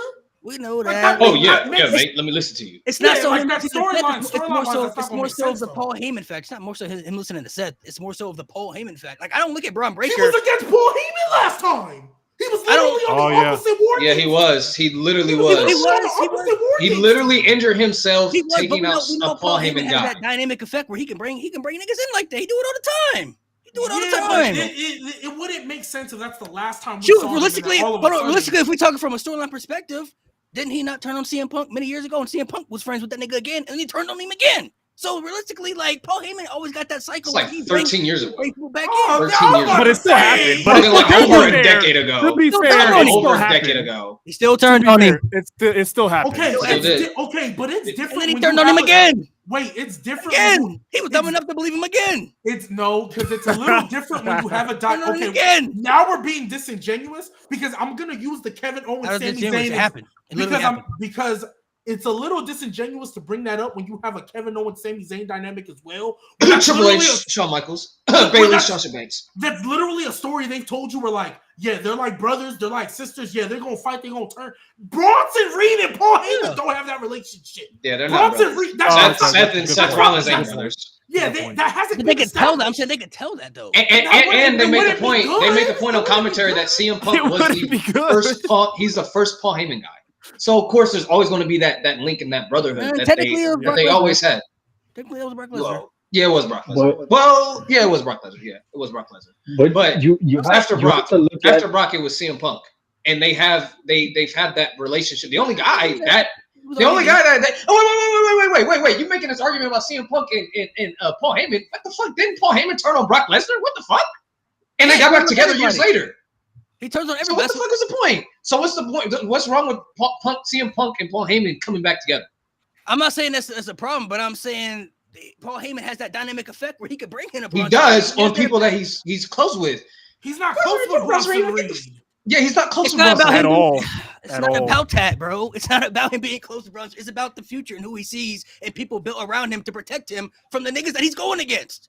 That's what So it's about. I just We got a I just Bronson want Reed and a Braun Breaker in front of him going I against just- CM Punk and Roman Reigns, bro. I just want to throw in to Malik's point about the Paul Heyman effect from 2014 to 2019 ish. Who was Roman Reigns' biggest rival? It was Brock, who was always surrounded by Paul Heyman. Comes back after COVID and is immediately put next to Paul Heyman because Paul Heyman has that ability to show what they can be. But Paul does Pat, have that I- connection to his family. So Pat, I mean, it's Yeah, really there's good to a have you connection back. to that family. It was- I was like, connection Pat, there. it's really good There to was a have you connection back, there. but you being nasty because one, he does have the connection to the family, but even then, take the family out. In kayfabe storyline, what they told us to our face, Paul Heyman didn't seek out Roman Reigns. Roman Reigns seeked him out. sought out Paul Heyman. Roman Reigns brought Reigns- Paul Heyman in. So the argument that Malik is using Look, doesn't G, apply. just because you're talking louder don't make you more right. Roman saw the Paul Heyman effect and what Paul Heyman has the ability to do with people like CM Punk, with people like Brock Lesnar. So he went and sought out Paul Heyman, which is something that you could very feasibly do with somebody like a Bronson Reed who wants to elevate the person he is and go to someone like Paul Heyman, who is currently aligned with Seth, and being now, as you have already stated, that Seth is going to cook in this storyline because of how it started and where it's going to go. Him wanting to elevate himself, he could seek out them himself in kayfabe terms. But in kayfabe terms, because the idea of Bronson Reed going to a faction to get elevated isn't my problem. It's who he's going with. The last time we saw Roman Reigns on TV before he got Paul Heyman, it wasn't in a match with Brock Lesnar.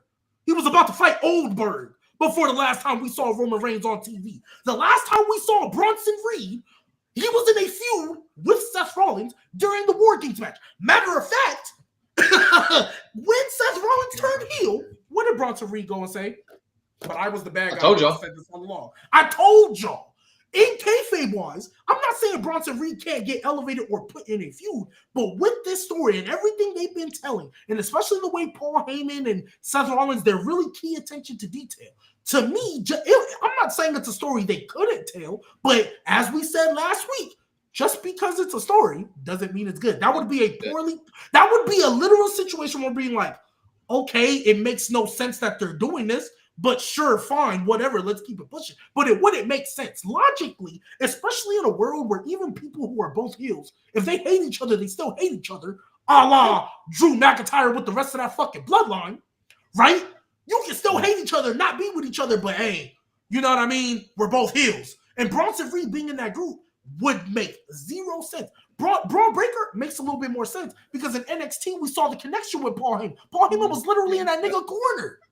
He was literally in that nigga corner versus Carmelo Hayes. That makes sense. That's a pairing that even the people who didn't watch NXT, you could play a promo package this Monday and they'll make the connection. Bronson Reed, the last time we saw him before he shattered that ankle, was literally tsunamiing Seth Rollins 6 times. Seth Rollins is gonna all of a sudden be like, hey, yeah, come on, man, you killed my ribs. Come on, man. And Bronson Reed's gonna start taking orders from this nigga when I can literally squash you at any moment. I've done it.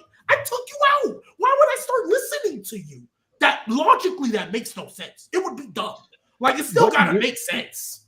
It does not. You want to talk about it has to make sense. Do I just real quick? The Usos feud. That made no. Why did Jimmy turn? That made no sense, but they still made it work. Just because it doesn't start to make sense doesn't mean it always. Yes, so you can make it work. You already killing it dead on demand. I don't think that story worked. That's the problem. I don't think it worked. And it was followed by a horrific match. I think we all agreed like that the story, the beginning of the story, like it did not make any sense. As they progressed to WrestleMania, it was a good build, and like the promo package they had was good. But then they had the match, and it's really a forgettable. It's really forgettable. People don't talk about the feud. But there's a reason people don't really talk about the feud. But the heel turn didn't make sense. No, because made no sense. Jimmy, he's fighting for you. He literally is challenging Roman because he took you out. That's why he's doing this. So why are you turning on him? Yeah, and then the reason Jimmy gave, because I don't want you to become Roman. Nigga, what?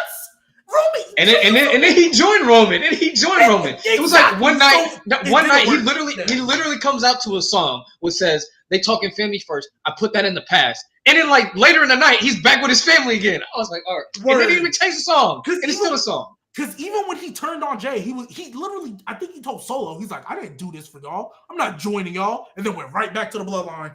Went right back. Only reason he left is because Solo took him out. So even then that heel turn didn't make sense.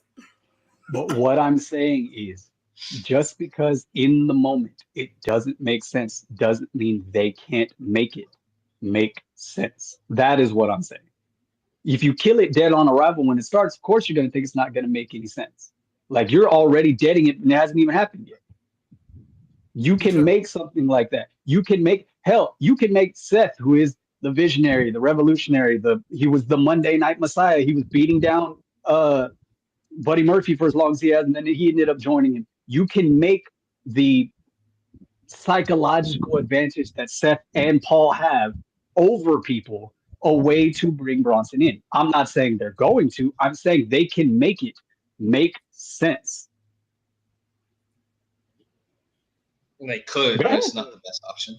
It's really not. It's really not the best option. At that point, I feel like you're really kind of reaching. It's like, damn. I feel like you'd be doing. I feel like that writing room would be doing jumping jacks with hula hoops, trying to figure out how to make this story make sense. When there's like I'm not gonna lie. Screw the third man. I just put Becky in it. If they really want to add another person, that's what I want to talk keep about. It pushing. Like, that's what I want. That's what I want. You can make someone who it doesn't make sense in the grand scheme of things in the beginning make sense. A la Triple H and Stephanie first getting together. Why did Stephanie join it? That didn't make sense in the time, but they made it make sense. You can make something make sense as long as you give it the time to make sense. I feel like that's a huge problem with a lot. I'm not pointing you out in particular. I'm not saying you are, but that's a huge problem that wrestling fans have these days. They don't let shit breathe. And as all of us know, Triple H is a huge fan of long-term storytelling. So you can make shit work and you can make shit pan out if you give it the time to do so. And I agree, Bronson is not the best choice. If you ask me, it should be Theory or Page. Those are my two choices. But I'm just playing devil's advocate for Malik's point that even though it's not the particular, the be-all, end-all obvious choice right now, they can make it make sense. What did you want to say, Mo, about the Becky situation? I was going to say, for me personally, I don't know about how y'all feel about it. I'm not all the way sold on this Becky turn in terms of caring about it. I feel like if they were to put her in this group, I feel like it would give that heel turn more of a boost. That's just me, though. No, sure. I would like to see Becky a part of it. I kind of think she is going to be a part of it.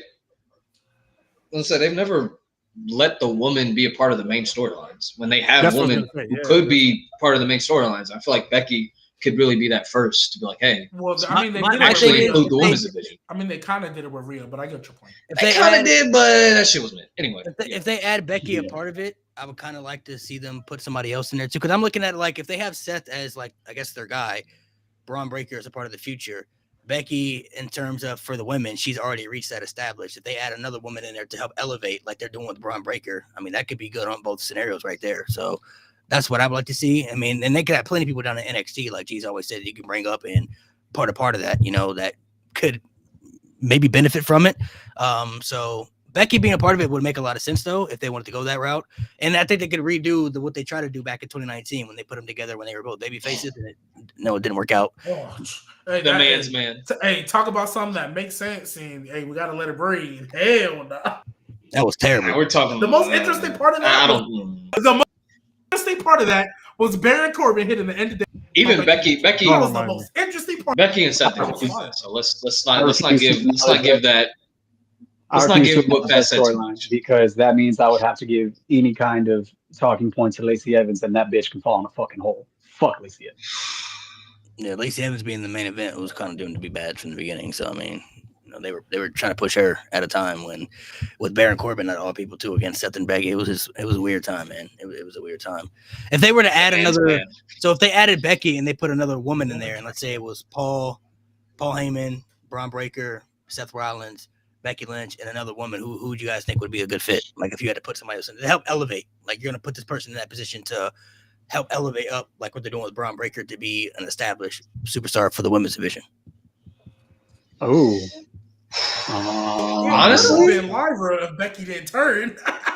Yeah, that's a good honestly, If Becky didn't turn on her. honestly, bro, if you caught her up, Zarya, like a little enforcer, have her be Becky's enforcer.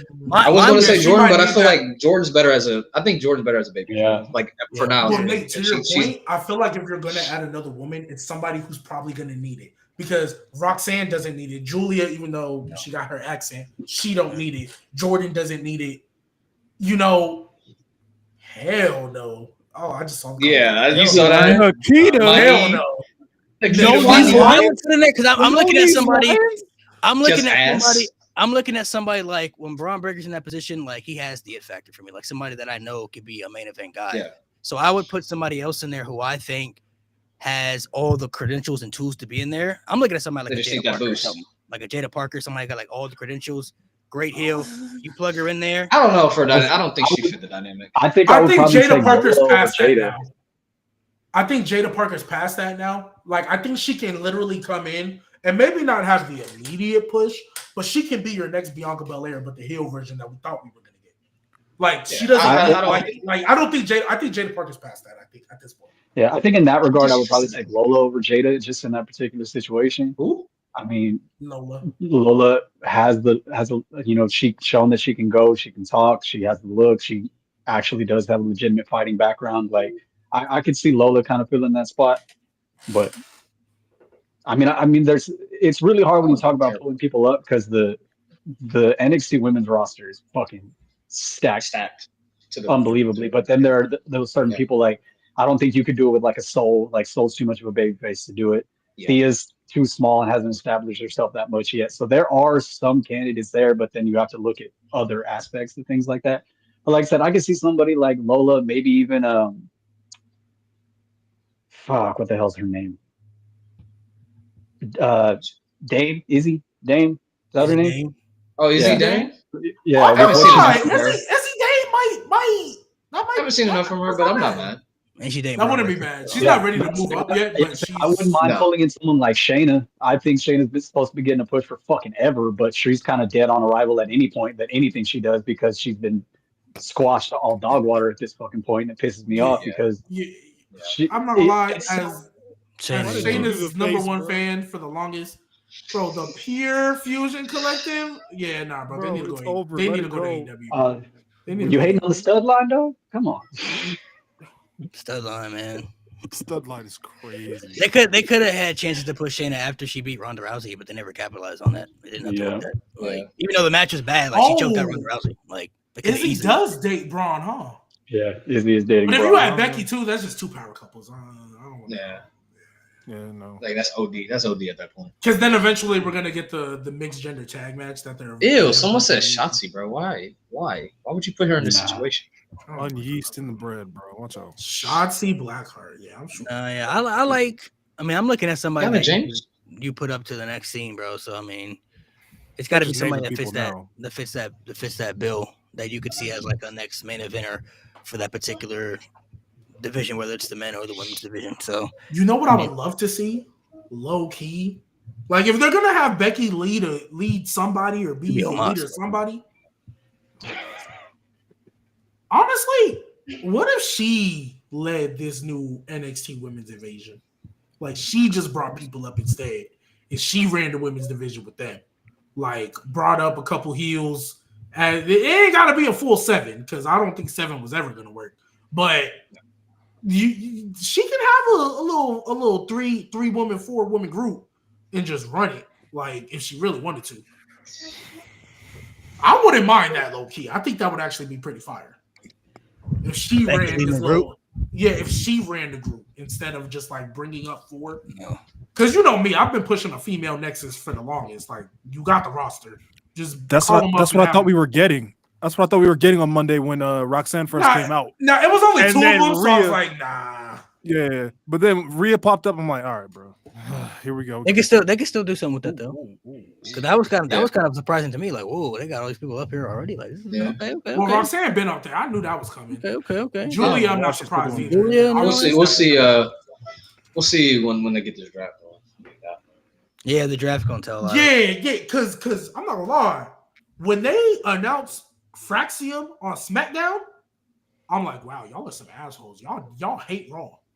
Somebody on Raw pissed y'all off. Because why they're not filling up that division right now, knowing damn well they need it, is crazy, bro. Aleister Black and Fraxium both debuted on SmackDown. I'm like, wow. So y'all said fuck Netflix at this point. Netflix clearly, they y'all settled on a price y'all didn't want. Because what in the world is going on? Like, bro, something's got to be done. Because why is SmackDown? And they're about to go back to 2 hours. Bro, SmackDown should be. Yeah, is that for real? Are they really about to go back to 2 hours? I think so. Yeah, it wasn't supposed to be permanent. I think they said it's going to run until June. June, yeah. Yep. What's the point? It's crazy because the main event is stacked, and then everything else is just. Yeah, because when they first moved to USA, they were like, "Oh, well, Raw's 3 hours, so make SmackDown 3 hours too." But it doesn't because. Yeah, they got a lot of choices they could add somebody to the group. It'll probably, if I had to bet, it'll probably be like Austin Theory if I had to really guess. I think it's going to be somebody super young that they're going to try to build. I don't know, man. Maybe it's just because, and it's not Austin Theory's fault per se, but I'm kind of over that shit. Like, I'm over. He needs to do the Drew McIntyre thing. Leave, do your thing out there, and come back. At this point. Or maybe, like, I don't want to say send him to NXT because at this point, he's kind of past that. But he need to like do something. I don't know. Maybe putting him in the group. I'm not saying it wouldn't help, but all I think of if y'all put him in the group is he's the guy taking every pin. He's the guy that's gonna get beat up while Seth and Braun run away. Like that's all I think of, and I don't want that group to be like that. I just want them to fuck niggas up. So that's why I'm kind of like, Austin Theory. I don't know. I don't know. I don't see Austin Theory making it out from that.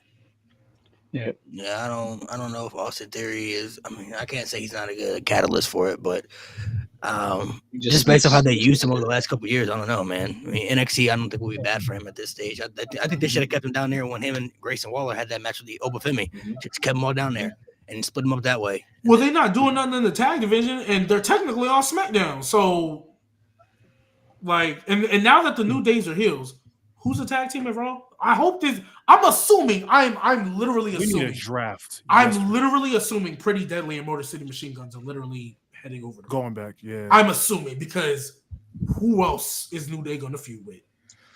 Alpha Academy? Yeah, I'm sure. Yeah, I'm sure. The guys that got squashed by Rusev? Yeah. All right. That's crazy.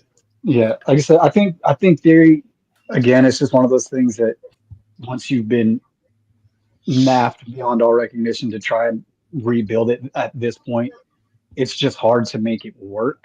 Again, I don't think it's an impossible task, but I think it can. I think like I said, I really think Ethan could be a good fit. If they didn't already have Braun as the muscle, I think Ridge would have been a good spot. I think Ridge was killing it down in NXT for a long time, and then he just kind of disappeared after the whole what was it, the Chase U thing, and then he had like one match for the title and then dipped out. But I think Ridge really rebuilt himself back up and down in NXT. And I mean, hell, they could add a tag team. Like, who's to say it has to be one person? Like, who it might be, I couldn't fucking tell you. But I mean, shit, you can bring up anybody at this point. I don't think they'll add Rusev.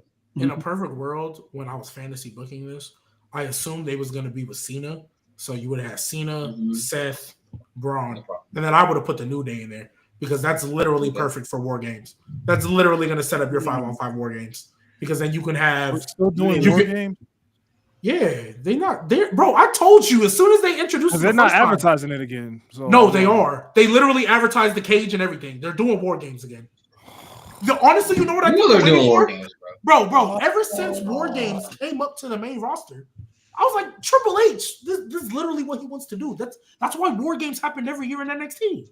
That's his Thanksgiving tradition. So just get that in your brain. But my thought process was, so you have Cena, Seth, Braun Breaker, and the New Day versus your super team of Roman, Cody, Punk, and then I forgot what tag team I said should have been in it. Usos. Oh yeah, the Usos. That's what I said. Yeah, that's how you get your War Games match. That's what I thought they were going to do because I was like, I feel like Triple H books, like just in my opinion, the way I've seen him do it, he books to Mania and then he books to he books to War Games. Like that's what all his long-term stories pretty much hit those two peaks. So I thought, hey, look, boom, there's your 5-on-5 waiting to happen. You get every feud that's happening in there makes sense. You have the New Day Usos tie-in. Usos obviously with Roman and Cody, and then you got CM Punk there too. You run that back. Can they coexist? Even though that's played out, the can they coexist aspect is still there, and WWE loves doing that bullshit. And then you get your new super group. Like that's your War Game main event to me. You don't need a day. I had Profits in that group, but ain't nobody gonna. Yeah, let's say I was like, yeah. I agree. It's one of those things. Like even to that point, as like what G said earlier, even if they do add Becky to that group, and if everyone's like, well, no one likes Becky anymore after what she did to Lyra and all this stuff, then she can go down and bring up all her NXT buildups, and that can be her team. Just build up a bunch of NXT stars from that against the, it's kind of like almost like the new women's nexus versus the established stars that are already on the main roster, and do that for War Games. So it's just kind of, as much as we would love to see everything kind of happen, we just kind of have to wait on it. I know we're only 2 weeks out of Mania. God, man, there's been so much fucking wrestling over the past fucking month. I'm burnt out. Everything's running in circles. Yeah, they got some options. I guess we'll probably find out more tomorrow for sure about this plan, what they're gonna do. And then real quick, just to address Deion Jenkins, and it's not really specifically towards you, but it's definitely the discourse I've heard a lot more. This War Games talk about saving for special occasions. For like 4 or 5 years, War Games was the same pay-per-view around the same time every year in NXT. And granted, not every War Games in NXT was elite. It was no less than great. Every single one cooked. And these Undisputed Era, that was like they match. Like you knew 3 things guaranteed in life: death, taxes, and Undisputed Era and War Games. Like that was their thing. And so if you want to talk about the stories leading into it, I can give you that. Because the stories haven't always been great on the main roster.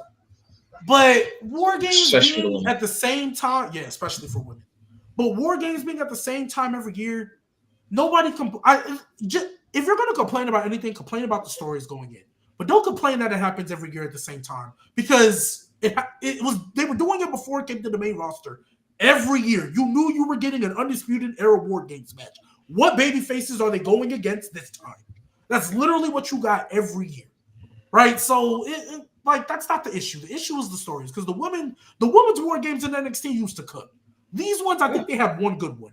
going in, rather. Like the story going in, I think they had one good one. Everybody else was just kind of, let's just throw. It's kind of like at this point, but then it gets to the point where it's like, if you can't build for a War Games match, why are you having it? You know, if you can't have a good story for a War Games match, why do you keep doing it? You know, that's why I feel like it should be like a Hell in a Cell. Like, okay, you have two factions, or you have a faction that's been running roughshod over WWE. So, all right, let's plan ahead.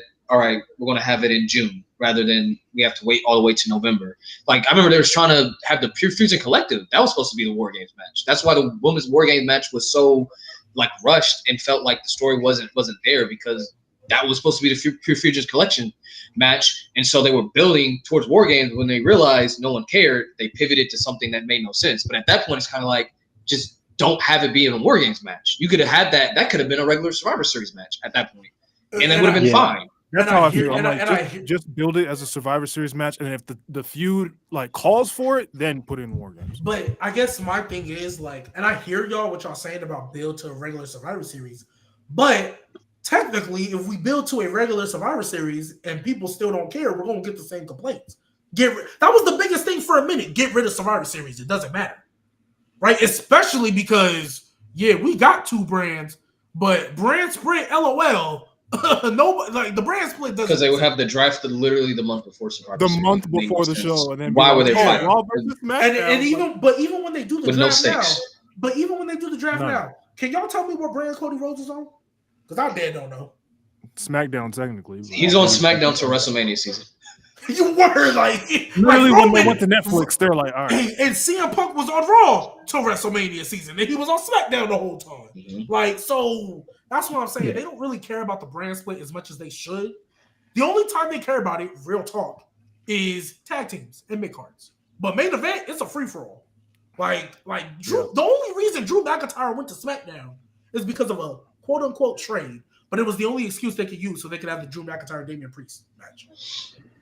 Yeah, because literally 2 weeks before that, he was on Raw dealing with Seth and Punk. So I think just like I understand that like WWE wants to give the women the same shine as the men. That's why they give them both a War Games match. They give them both a Royal Rumble and everything like that. But when it comes to something like War Games, like it's fine that you want to give them the same shine and the same match as the men, but you have to make the story matter as much as the men's match. Like if no one gives a shit about the women's match, then they're obviously going to have complaints about it being in War Games and so like you can, if like that's not how you're sold on it, there are ways that you can build up smaller women's feuds around it, especially now that you have the mid-card titles involved. Like you could do, what was the pay-per-view that fucking TNA used to do that every match was in a cage? Lockdown. Was that Lethal Lockdown? Lockdown. Yeah. Like you while it's not the most, ingenious concept, you can make something like that. Give somebody or give the matches all a stipulation that all coincide with one another if you're not going to put them inside War Games. Or like I said, just make their story make sense. It's April. You have until November. You don't have to lay it all out on the line right now, but start planting the seeds toward November for the women because you're already doing it for the men. You already know that somewhere it's pretty much already almost, I'm not going to say exact sense, but Seth and this new collective is going to be involved in War Games in some way, shape, form, or fashion. Right, and that's what I was going to bring up because what just hit me right now, the reason why the men's War Games match pretty much for 95% of the time always works out, there's always on one side or the other an established faction that is in that match. That was Undisputed Era's match for the longest, and then it was the Bloodlines match for the longest. Right? There's always an established faction or group that is in that War Games that people are trying to overcome.